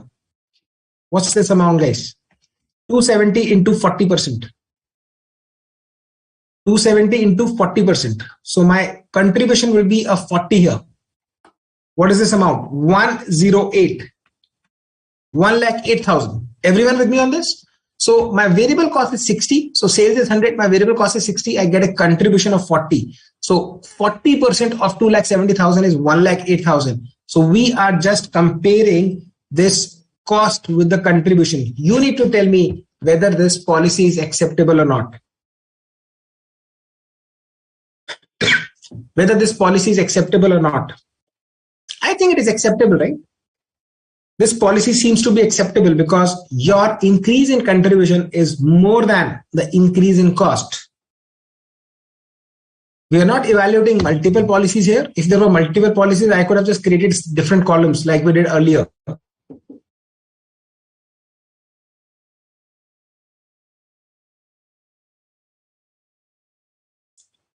Madhushi says, can you give us a quick recap of this question? Madhushi, yes, why not? So Madhushi, what was happening is that you were having a 30-day policy, 18 lakh sales. You want to increase to 60-day policy, sales will increase by 15%. Now, there is a composition of cost of sales, 75%. Out of that, there is something fixed, something variable. Cost of sales is 80% variable and 20% fixed. 80% into 75% is 60 and 20% of 75% is 15%. So 15% is my fixed cost. So 18 lakhs into 15%, 2,70,000 remains fixed. So we need to calculate how much is the current investment and in the accounts receivable and how much is the increase in investment. So what we calculated was, what was the additional funds blocked in the AR? If you see on the right hand side, we said that, okay, additional funds blocked in the AR as per the current and the revised policy is 1,39,500. And that is where my opportunity cost arises. So my opportunity cost on that additional funds was at the rate of 14%, which was 19,530. Not only that, there were additional bad debts. Now, bad debts existing were 18,000 and the additional bad debt is 82,800. So that means I'm looking at a 64,800 as an additional bad debt. So my total cost, incremental cost due to change in policy was 84,330. Now we had to see that, okay, hey, whether I'm having enough contribution, enough profitability or not, because fixed cost remains the same. I'm looking at only sales minus variable cost, which is 40%. So whether I am having additional contribution or not, increase in sales is hardly 2,70,000 because 15% of 18 lakhs is 2,70,000. 270 into 40% is 1,08,000. So your increase in contribution is more than the increase in cost here. So I hope this is okay with everyone now. And I hope, Madhushri, you understood that with the help of a recap. Great, guys. So you can quickly check that later on as well. I think that's what we did, right? 84,330. So basically, you're getting a additional benefit of 23,670 by accepting the policy. Great, guys. So before moving on to some additional questions, I would like to talk about two things quickly here. One is with the respect of management of payables. Now, we are talking about management of payables. Very important point that you need to understand here is, just like the customers, if we want to think from a creditor's perspective, we would like to defer the payment. We would like to defer the payment, but at the same time, we are saying that do not miss the deadline. Because if you miss the due date, then they will not give you supply. You will lose creditability.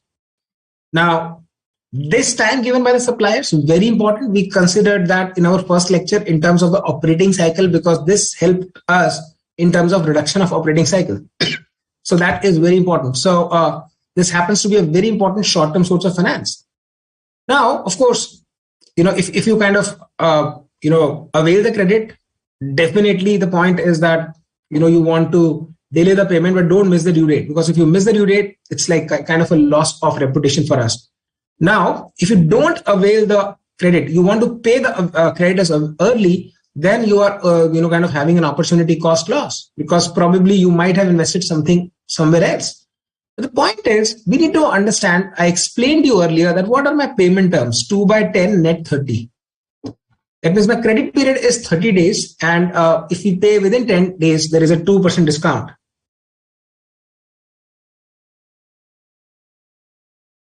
Vasu had a question, why did not we consider that by 30/360? Because Vasu, that was already for the 1 month amount. Na? I guess we anyways talk about the accounts receivable, right? Average receivables. That was already for the 1 month. Okay.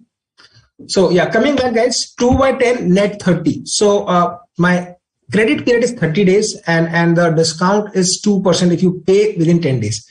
One thing is for sure, guys, if you don't want to take the discount, you pay by 29th or 30th. And if you pay by, if you want to take the discount, you pay by 9th or 10th. So it will never be like you're not taking a discount or you're paying after 15 days. It will never be if you're taking a cash discount, you're paying on the 3rd day. You want to go towards the later half of that period, towards the end, but well before the due date, so that you don't miss the due date, guys. Now, how do I compare? What is the decision factor? Should I pay early and take discount? Or forgo discount and pay late?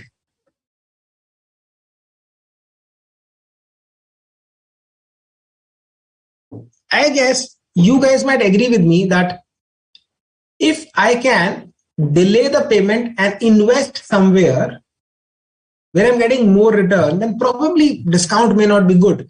So that means at the end of the day, I need to compare my discount, which is, I would say, discount foregone with respect to my, opportunity cost or alternative investment opportunity.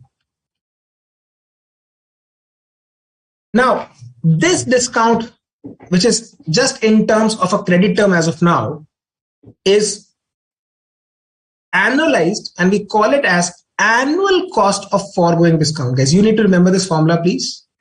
Annual cost of foregoing discount, which is a 360 upon credit period minus discount period, and a discount percent upon 100 minus discount. So can you guys quickly calculate and tell me what is the annual cost of foregoing discount of this example? Can you guys give me a quick calculation of this example, please? Quick, 30 seconds.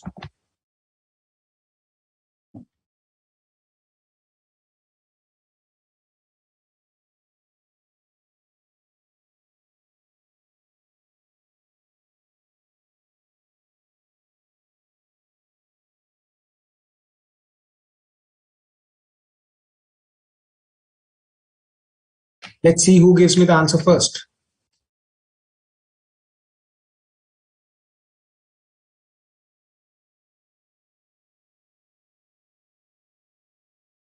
Mansha says, and the pace of payment should be lower than the pace of receivables. Yeah, Mansha, that's absolutely correct, because at the end of the day, you don't want to disturb your operating cycle.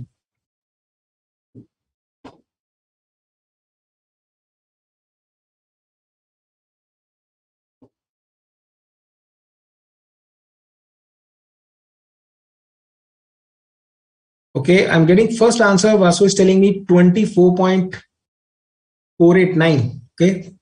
So what we are doing here is a 3, let's say we are taking that as a 360 upon 30 minus 10 into 2 upon 98, guys.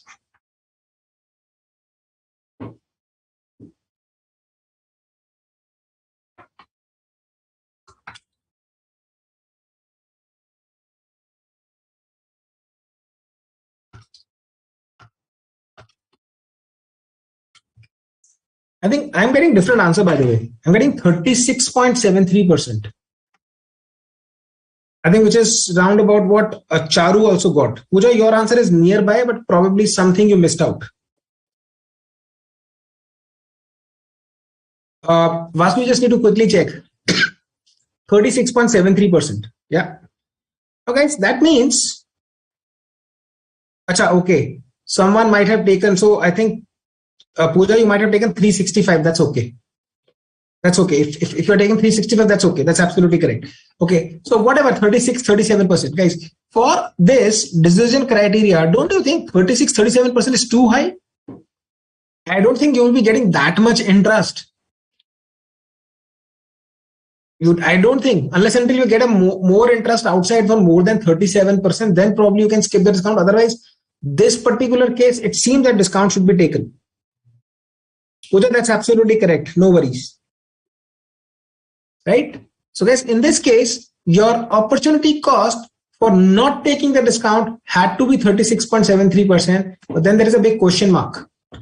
We know the interest rates globally, right? So probably it looks good to take the discount. Okay. So just remember this formula, guys. There could be a question with respect to the annual cost of foregoing the discount.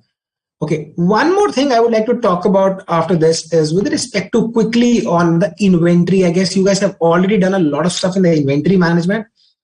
There is a quick illustration here, which I request you guys to solve it later on. But I just want to give you a recap that what is inventory management all about. We talk about on the Tuesday, guys, about the examples of Domino's and pharmacy, if you remember, right? We talk about like equal profitable companies, one with a huge stock, one with not. But if we even talk about a standardized industry, a single industry, don't even compare different industries. How do I ensure that, okay, how much stock I need to keep? Now, there are two things you need to consider, right? If we carry too much of inventory, we might have to arrange for storage. We might have to go for insurance, storage cost, obsolescence, all those risks are also there, insurance. And if we are kind of, but that also means that we have to place less number of orders, right? If you're stocking up too much inventory, we don't have to purchase again and again. High inventory means High level of inventory means we are not ordering again and again. That means carrying cost is high.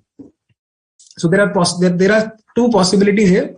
My carrying cost is high, but my ordering cost is low. Second possibility is that, okay, oh, I don't want to carry so much inventory. I don't want to incur too much on warehousing. I don't want to incur on the insurance. I don't want to end up into a perishable inventory. Okay, so my carrying cost is less, but then you have to order again and again. My ordering cost will be more, guys. That means a best technique, one of the best technique, or rather there are more than one techniques, but yeah, something which can help us to balance or make sure that both order cost and carrying cost as a combination are minimum. That's called EOQ, economic order quantity. There are other techniques, non-statistical techniques like just-in-time approach, right? So that is something which is basically we need to understand as well that probably there are plus and minuses for high levels of inventory and no, but if I look at a just-in-time approach, that's efficiency, internal efficiency. If I bring just-in-time, of course, then also I can have an optimum level of inventory. But here, economic order quantity is a tool where I can actually quantify what is the exact level I should have, right? So there is a question over here. Please try that later on. Right now, I just quickly want to move on, guys, for some questions of practice here with all of you. So I want you guys to quickly, be alert here. We are about to do some practice of some of the questions here, right? So let's do a practice and let me just share a question here with you guys.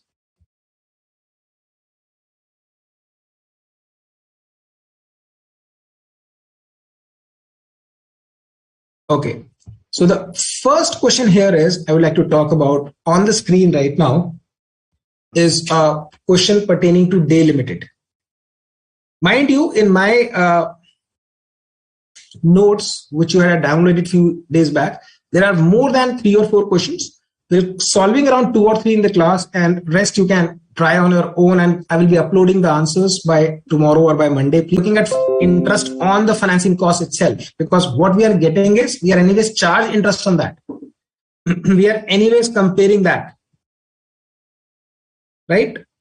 Okay, so let's look at this question, guys. So Day Limited, a newly formed company, has applied to the private bank for the first time for financing its working capital requirements. So the following information is available about the projections for the current year. So estimate levels of activity, that is completed units of production 31,200. I am excited to see your best friend, guys. I know which is your best friend.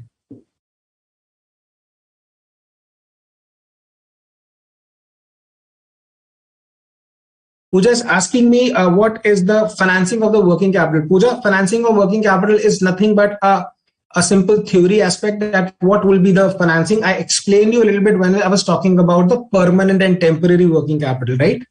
So it's again depending on the permanent and temporary. So if you have permanent working capital, you want a long-term funds. And if you're talking about a temporary working capital, then you're talking about a short-term funds. That's a working capital over there, right? So, so coming back, guys, your favorite friend here, the WIP. I know you guys love WIP like anything, right?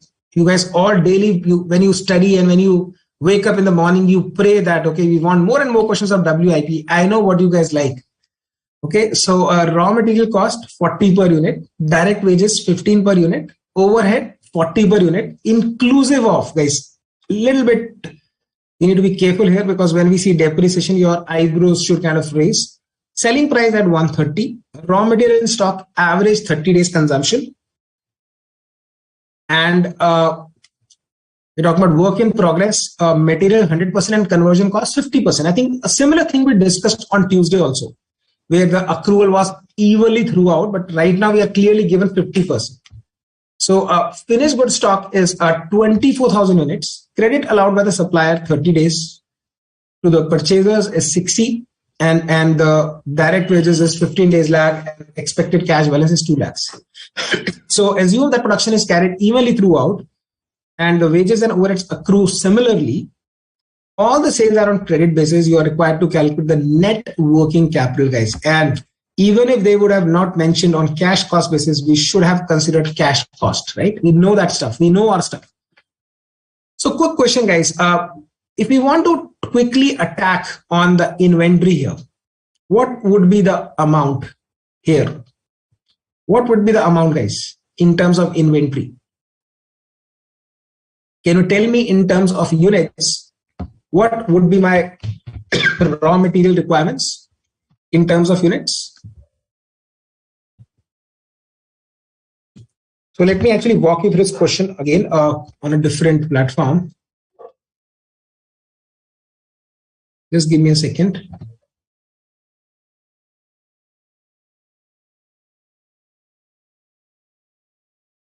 Okay, yeah. So my question to you is, in terms of the raw material, can you tell me what is the number of units we need to have in terms of requirement for ending inventory? Raw material in stock is average 30 days of consumption. 30 days consumption. So how much raw material we need to consider, guys, here?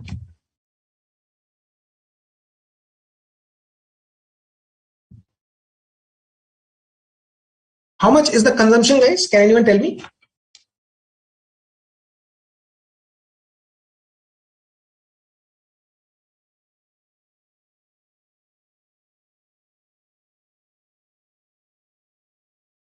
Okay, Pooja is getting a little nostalgic. Says, sir, today is your last class with us. Please explain us how to do more and more practice. I think, Pooja, that answer lies with you. You have to find out, make a schedule. All the questions are the study material, past year exams, mock exams. I think pick each and every question. Even if you go wrong, try to understand where you are going wrong. And of course, for the approach for the answer presentation, you can definitely follow a working note followed by the final answer presentation, right? Like we did for the budgets as well, right? Okay, so guys, coming back to this question, who will tell me? I'm actually trying to understand how much inventory units we have. How much inventory units we have, guys? Who is telling me? There are in the question itself, they have given us the 30 days consumption here, average 30 days consumption.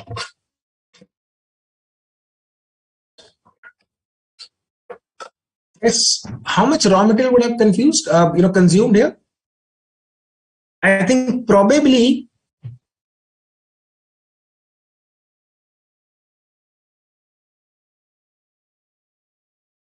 we are talking about something would have been consumed in completing the production. Something would have consumed with WIP. Everyone agree with me? So if you see on the top, the completed units are 31,200 here. And also the work in progress is 12,000. So that means we are looking at a 43,200. So 30 days of consumption. So guys, don't you think the total raw material units would have 43,200, guys? So 31,200, sorry, 31,200 plus 12,000 divided by 12 or into 30 by 360. Everyone with me on this? That's the unit. Number of units for raw material, guys. I'm getting different answers. Amazing. I think I'm assuming, guys, you are giving me the amount. Am I correct? You guys are straight away giving me the amount, I guess. But I was talking about units first of all. So what is this units here? 43,200 divided by 12. I think 3,600, is it? So we're looking at a 3,600. And what is the raw material cost? 40. So 40 into 3,600, guys. That means 1,44,000 here. 1,44,000. 1,44,000 we have. Now, what about WIP? What about WIP, guys? WIP, we have two separate sections, material and labor and overhead. What about WIP, guys?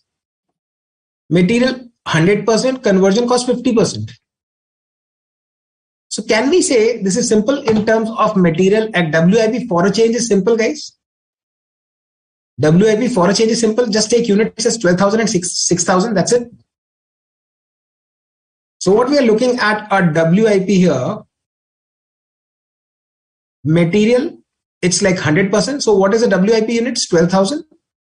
12,000 into 40. We are looking at a 4,80,000 here. And the labor of 6,000 into 15. Or overhead also, I guess, right? Labor and overhead, both. So 15 plus, should we do 15 plus 40 or 15 plus 30, guys? What would be our overhead cost per unit?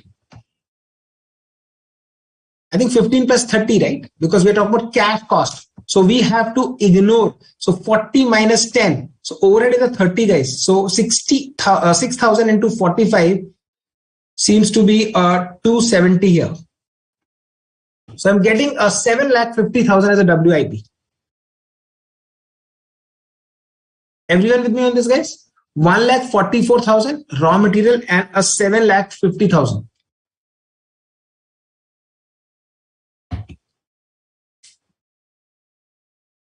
I hope everyone with me on this.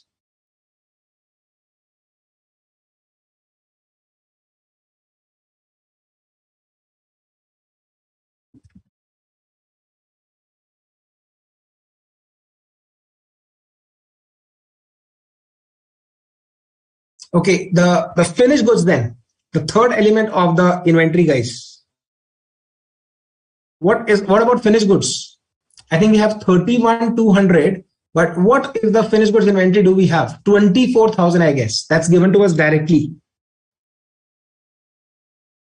Yeah, Mansha, 7,50,000 is the WIP amount. That's absolutely correct.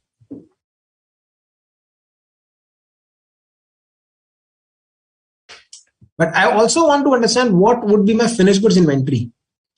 24,000 is good, but I think we need to calculate the cost also. Now, 40 plus 45, 85 are we talking about, guys? So my finished goods will be a 24,000 into 85 or something else. Can you please double check, guys? So 24,000 into 85. We are looking at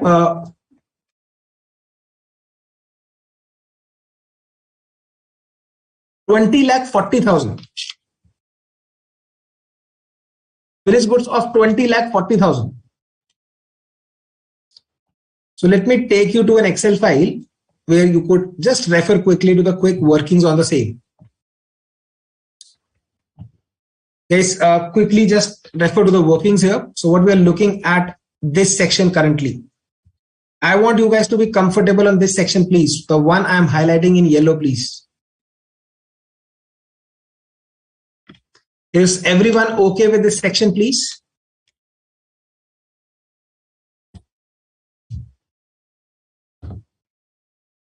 Okay, Pooja said that I did not get after the material. Why we are multiplying by 45 is Madhushri. Madhushri, what is my labor and the other cost? Madhushri, direct wages is 15 per unit. Overhead is 40, right? But it includes a depreciation of 10. So what we are saying here is that my labor is a 15 and my overhead cash cost is 45 minus 10 or for how much is that? 40, right? 40 minus 10. So 30 here. So we are talking about a total conversion cost is 45. And that's why that 45 is taken for multiplying this, 6,000.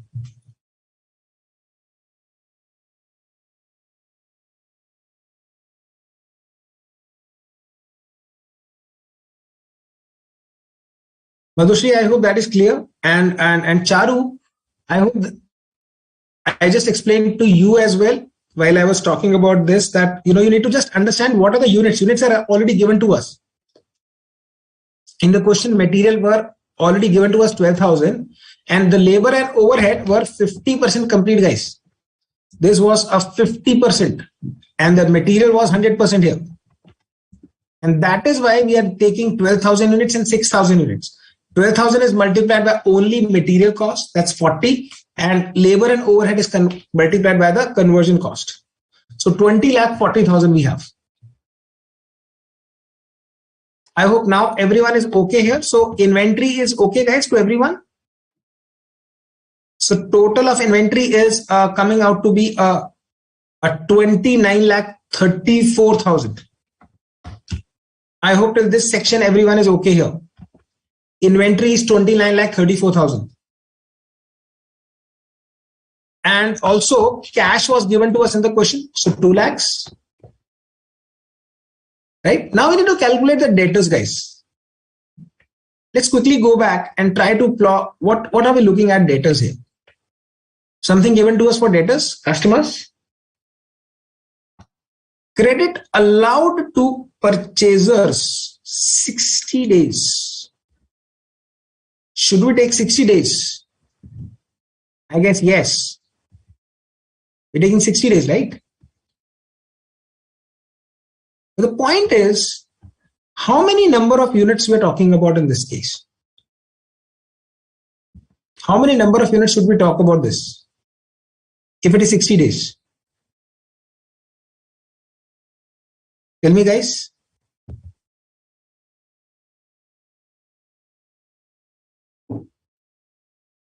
Who's going to answer this, please?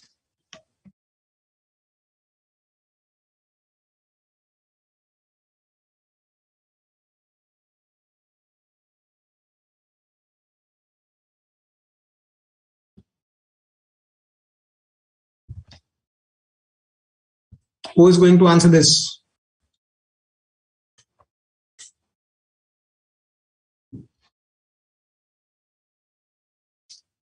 How many units should we take for the debtors and why?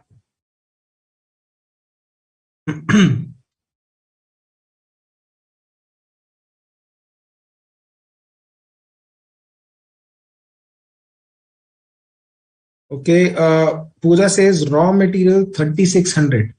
Why you are taking raw material separately here? Guys, how many total units we are talking about? Activity level. Currently, we are talking about how many units of activity level, guys? 43,200. And what are we looking at in terms of the debtors? What are we looking at?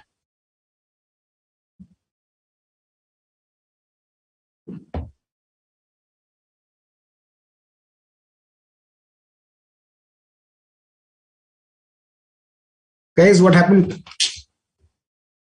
So what are we doing for debtors, guys? Can you please confirm? How much investment do we have for debtors?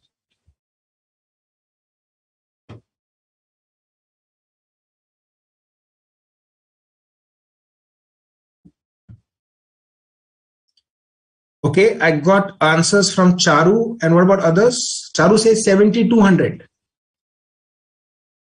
Charu says 7,200. Charu, did you take the number of units like this, if I'm not wrong? Sorry, 43,200 into 60 by 360, right? So divide by 6. So you did probably by 6. Correct me if I'm not doing what you did or any other thing. Okay, Charu is now changing. Charu, 7,200 or 19,200? What exactly you want to say? What about others, guys? What about others?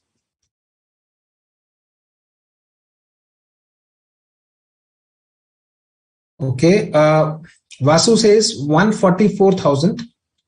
That is 24,000 to 360 by 60. From where have you taken that?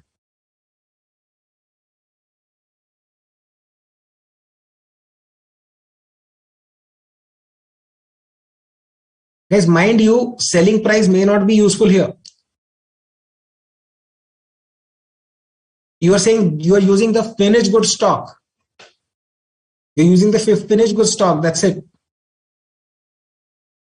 So how much the debtors balance might be there?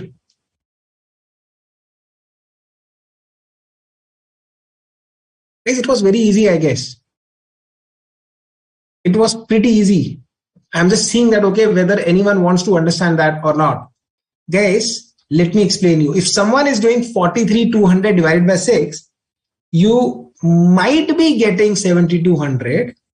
But let me highlight, and probably you might not want to have a quick laugh right now. Guys, what was the production completed? 31,200.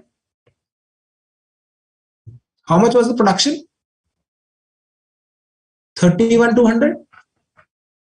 How much is the finished goods stock? 24,000. How much would have been sold, guys? Guys, make sense? I think some of you calculated that way, right?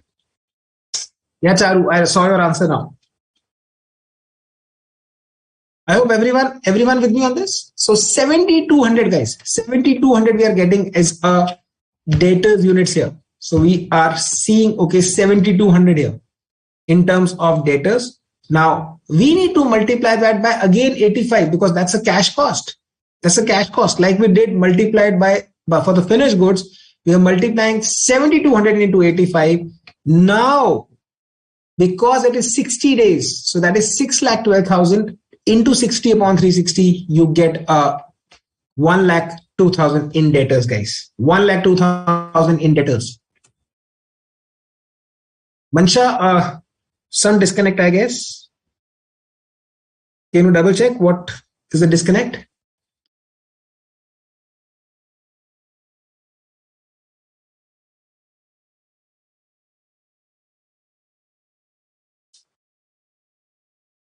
What about everyone else? Guys, quickly, we need to just move on to another question now in 2 minutes.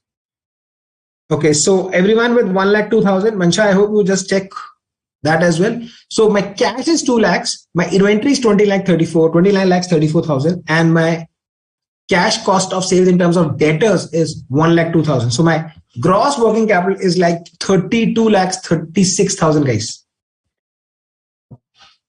So that is okay with everyone. Quickly, let's see what about the creditors. What about the creditors?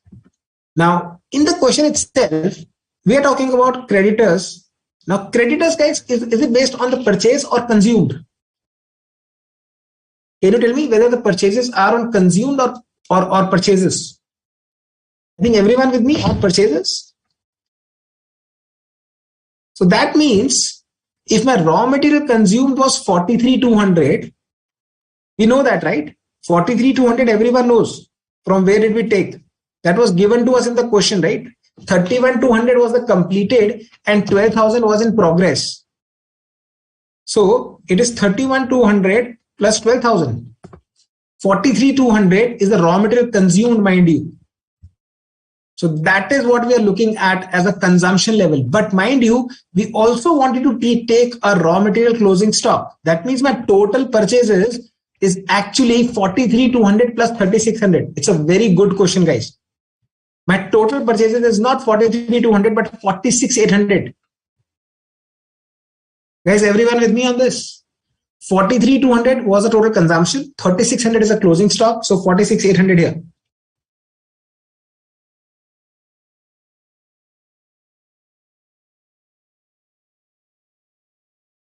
So that means of 46,800 multiplied by my material cost of 40 is giving me a purchases amount. But guys, how many number of days they're talking about for the supplier? 30 days, right? So 18,72,000 into 30 by 360. So what we are getting here is a quick 1,56,000 is what we are looking at as a creditors. I hope everyone is okay with the creditors number. Everyone okay here, please?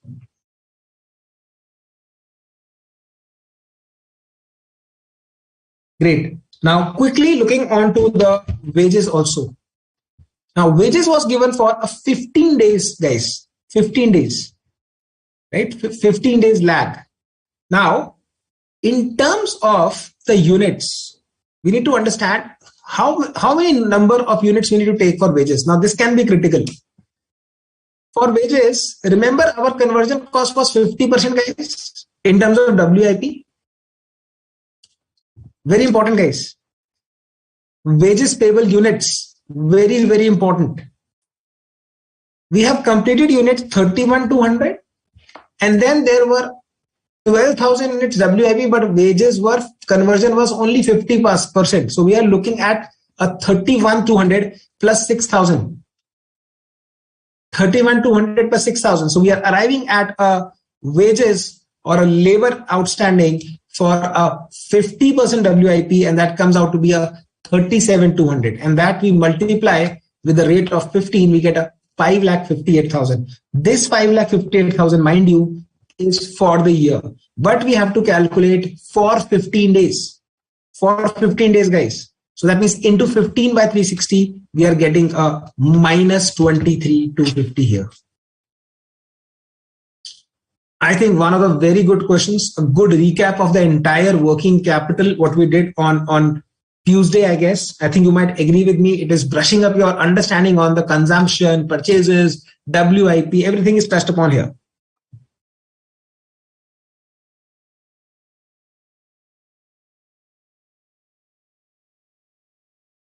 Guys, everyone okay here? Any doubts? Please let me know. I'm just checking the Q&A panel right now.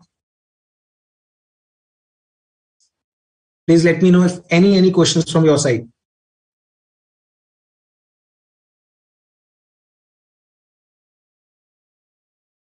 Jayendra, I think the team will get back to you. I think as soon as the schedule is there, they will upload on the website. Okay. Guys, I hope everyone comfortable on the creditors wages. So we get a working capital of a 30,56,750 here. So a very good question. Of course, you guys need to do some practice. If in case any aspect is not clear to you guys, of course, you can look at the same later on. Okay, guys. So in the best interest of time, I would like to go for at least one more question. So just let me go for that one as well.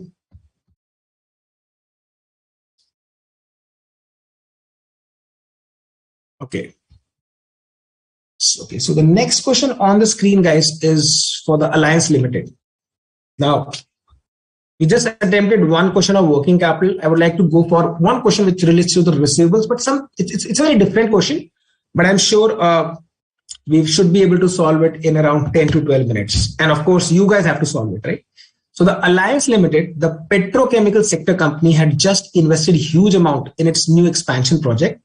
Due to the huge capital investment here, the company is in the need of an additional 1,50,000 working capital immediately. Finance manager has determined the following three feasible sources of working capital funds. Okay, so we're talking about the bank loan. So company will lend 2 lakhs at 15. The company's bank will lend 2 lakhs at 15%. A 10% compensating balance will be required, which otherwise would not be maintained by the company. Guys, very important. I hope you understand what is a compensating balance. Compensating balance is a minimum balance, guys. That means even if your bank is lending 2 lakhs, you are only using 10,000. You're only using 1,80,000. So 10% of 2 lakhs, that is 20,000 you have to keep in the bank. Having said that, can anyone tell me what would be the cost of financing in this case? If that's the case, can anyone tell me? What would be the cost of financing in this case, guys? I'm using only 90% of the amount. See, because you are looking at three feasible sources of working capital funds. And the requirement is which alternative should the company select? One is a bank loan, one is a trade credit, and one is a factoring. So I think answer should be simple, right? Which alternative should the company select, guys? Which alternative the company should select? The most costly or the least costly? What do you think, guys?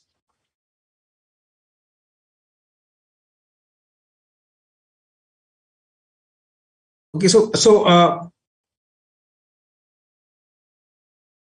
So I think I'm getting answers in absolute amounts from Vasu and Narayanan. Guys, what we can do is in this case is because since we have to compare three different options, let's calculate in terms of percentage, right? What is the percentage?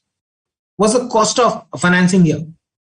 Now in this case, logically, if I'm able to use only 90% of the funds, don't you think bank loan will cost me not 15%, but rather 15 upon 90? Don't you think that will be my cost here, 15 upon 90? That is effective cost. I would say my effective cost is 16.67%. I think some of you calculated a 15% of 2 lakhs, that's a 30,000. Right? So even if you are calculating a 30,000, you could simply see that. I'm okay with that, guys. Even if you are giving me 30,000 as an answer, but then you have to calculate like this: 30,000 as an interest, but I am able to use only 1,80,000. So that will also give you a 16.67%. I hope everyone okay with the bank loan. Yes, Mansha. So we'll go for the cheapest source. So what about trade credit, guys? Trade credit says the company has been offered credit terms from its major supplier 3/30, net 90 for purchasing raw material at 1 lakh per month. I guess we just discussed this if I'm not wrong. How to calculate this, guys? I think you know this, right? So let's calculate this. The cost of foregoing the discount, probably. The cost of foregoing the discount. So we had 360 upon 90 minus 30, guys. Multiplying by, what would you multiply that by? 3 by 97, right? 3 by 100, 3 upon 100 minus 3.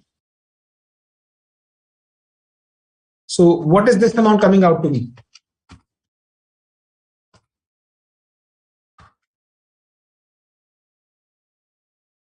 I'm getting 18.56%.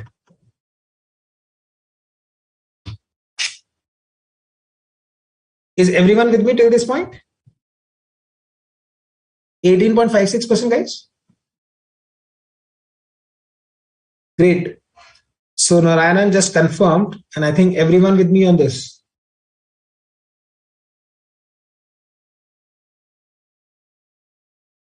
So guys, looking at option A and B, like bank loan and trade credit, can we safely say probably at this stage trade credit is gone?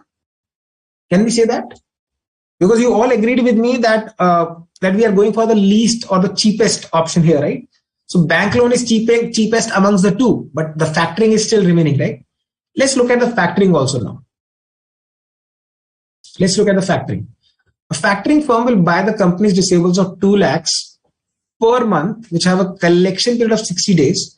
Factor will advance 75% of the face value of the receivables at 12% on annual basis. Wow. Factor will also charge a commission of 2% on the receivables purchase. It has been estimated here that the factor services will save the company. I think that's important. We need to understand what are the savings here. Credit department expense and a bad debt of 1250 and 1750 per month respectively. So we are looking at 3,000 per month savings. So of course we just discussed that, okay, what will be the cost of factoring here? We just discussed today that itself, right? So how do we calculate here? So my total savings, we know that it's a 3,000 per month. Am I correct, guys?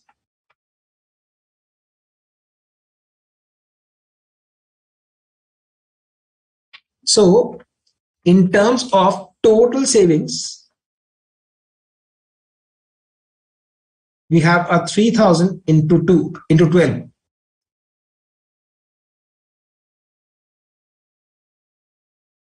So we're looking at a 36,000 here. Now, what is the commission these guys are having here? The factor is charging some commission, I guess, right? What is that commission? Can anyone tell me? 2 lakhs per month.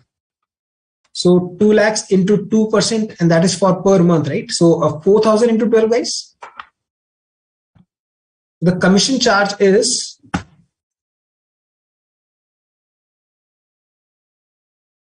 is 2 lakhs into 2% into 12. So we're looking at a 48,000 of a commission. Anything else? Apart from that, I think interest, you need to calculate the interest also.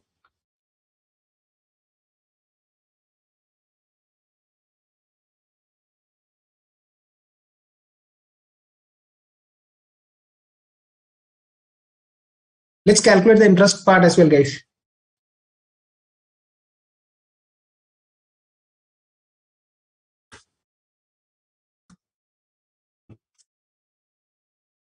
I'm not getting any responses for last 2 minutes. I request everyone just to bear with me, guys. It will just take another 4 or 5 minutes. Okay, so what is the interest here?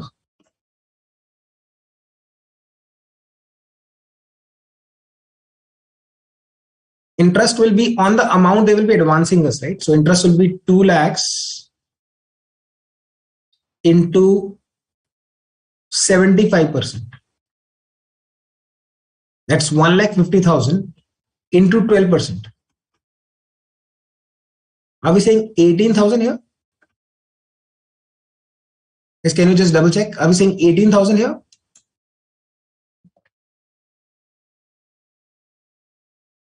Now, my point is, someone may say that, sir, why are you not doing for annual basis? I can do that on annual basis, guys. Just be careful here. For this point, I want you guys to be careful. This 2 lakhs is per month, right? If you want me to make it on an annual basis, I can do that.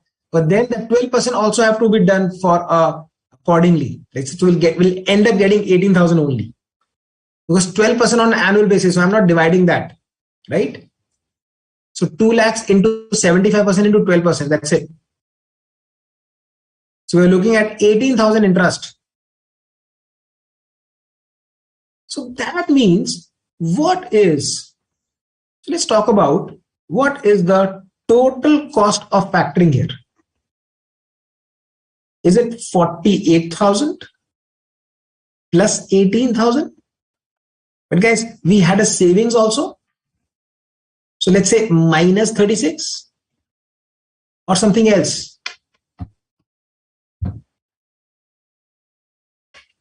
Does this make sense, guys? So that means my total cost of borrowing is, or total cost of factoring is, 30,000 here. Now that means I am getting a 1,50,000 in this case. We're talking about a 1,50,000. So a 30,000 upon 1,50,000. That means the total cost of borrowing is 20%, guys. 20%. Now you tell me which option should we select? Bank loan or factoring, please?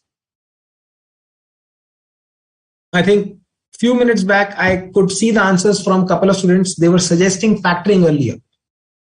But what do you think, guys? Should we go for a bank loan or a factoring in this case? I think bank loan looks to be a better option for us because among all the three, I think the 16.67% is the cheapest option we have. So that means you should be ideally going for a bank loan, guys. That is what we should do. Okay, so that ends up this question, guys. You can later on refer the solutioning part as well. Great. Good, guys. So yeah, so as we end the session and as we end the series of the sessions on the 3 topics, let me just kind of quickly show you that there are couple or other 3 questions I want you to do a practice. One is related to the cash budget that is there in your notes. Then with respect to the credit policy, we already practiced 1 or 2 questions today. So that's why I intentionally did not take this one. And one related to the working capital. These 3 questions I'm giving you guys as a homework: working capital, credit policy, and a cash budget, because we have covered all the varieties today itself. And again, I think I would like to thank you all for wonderful participation across all the sessions. It's my promise, by tomorrow evening or by Monday, I want you guys to get some time to do that homework, to do that practice. All these answers, all these slides will be uploaded on the portal with the answers here. So don't worry about that. I want you guys to work around tomorrow a little bit on the practice sessions, do some questions here, and probably I'm pretty much sure that you guys will feel better. Some of you were asking me, what is that we need to do for a practice? I think, again, the three words, your planning, I think that's what you're already doing, your hard work, your discipline, your dedication. I think, again, if you practice and practice, I think the most important thing at your stage is kind of strategizing your study plans. Make a timetable, spend enough time, and stick to that. And if you kind of monitor your weekly planning, let's say how much you are trying to do on an everyday basis or a weekly basis, I think that should take you to good heights. And I'm pretty sure that you guys will do pretty good. So I'm pretty from here, I'm pretty wishing you all a very best of luck for all the efforts you have been putting in till now, and for the next couple of months till your exams. I'm sure that your hard work will definitely be paid off, guys. So thanks a lot for all these wonderful participation, and I'm sure you guys utilize the best out of these sessions, and that was the objective of the same, guys. Thanks a lot. Take care. Best of luck and stay healthy, guys. Happy study and happy learning from all of us here. Cheers. Good night.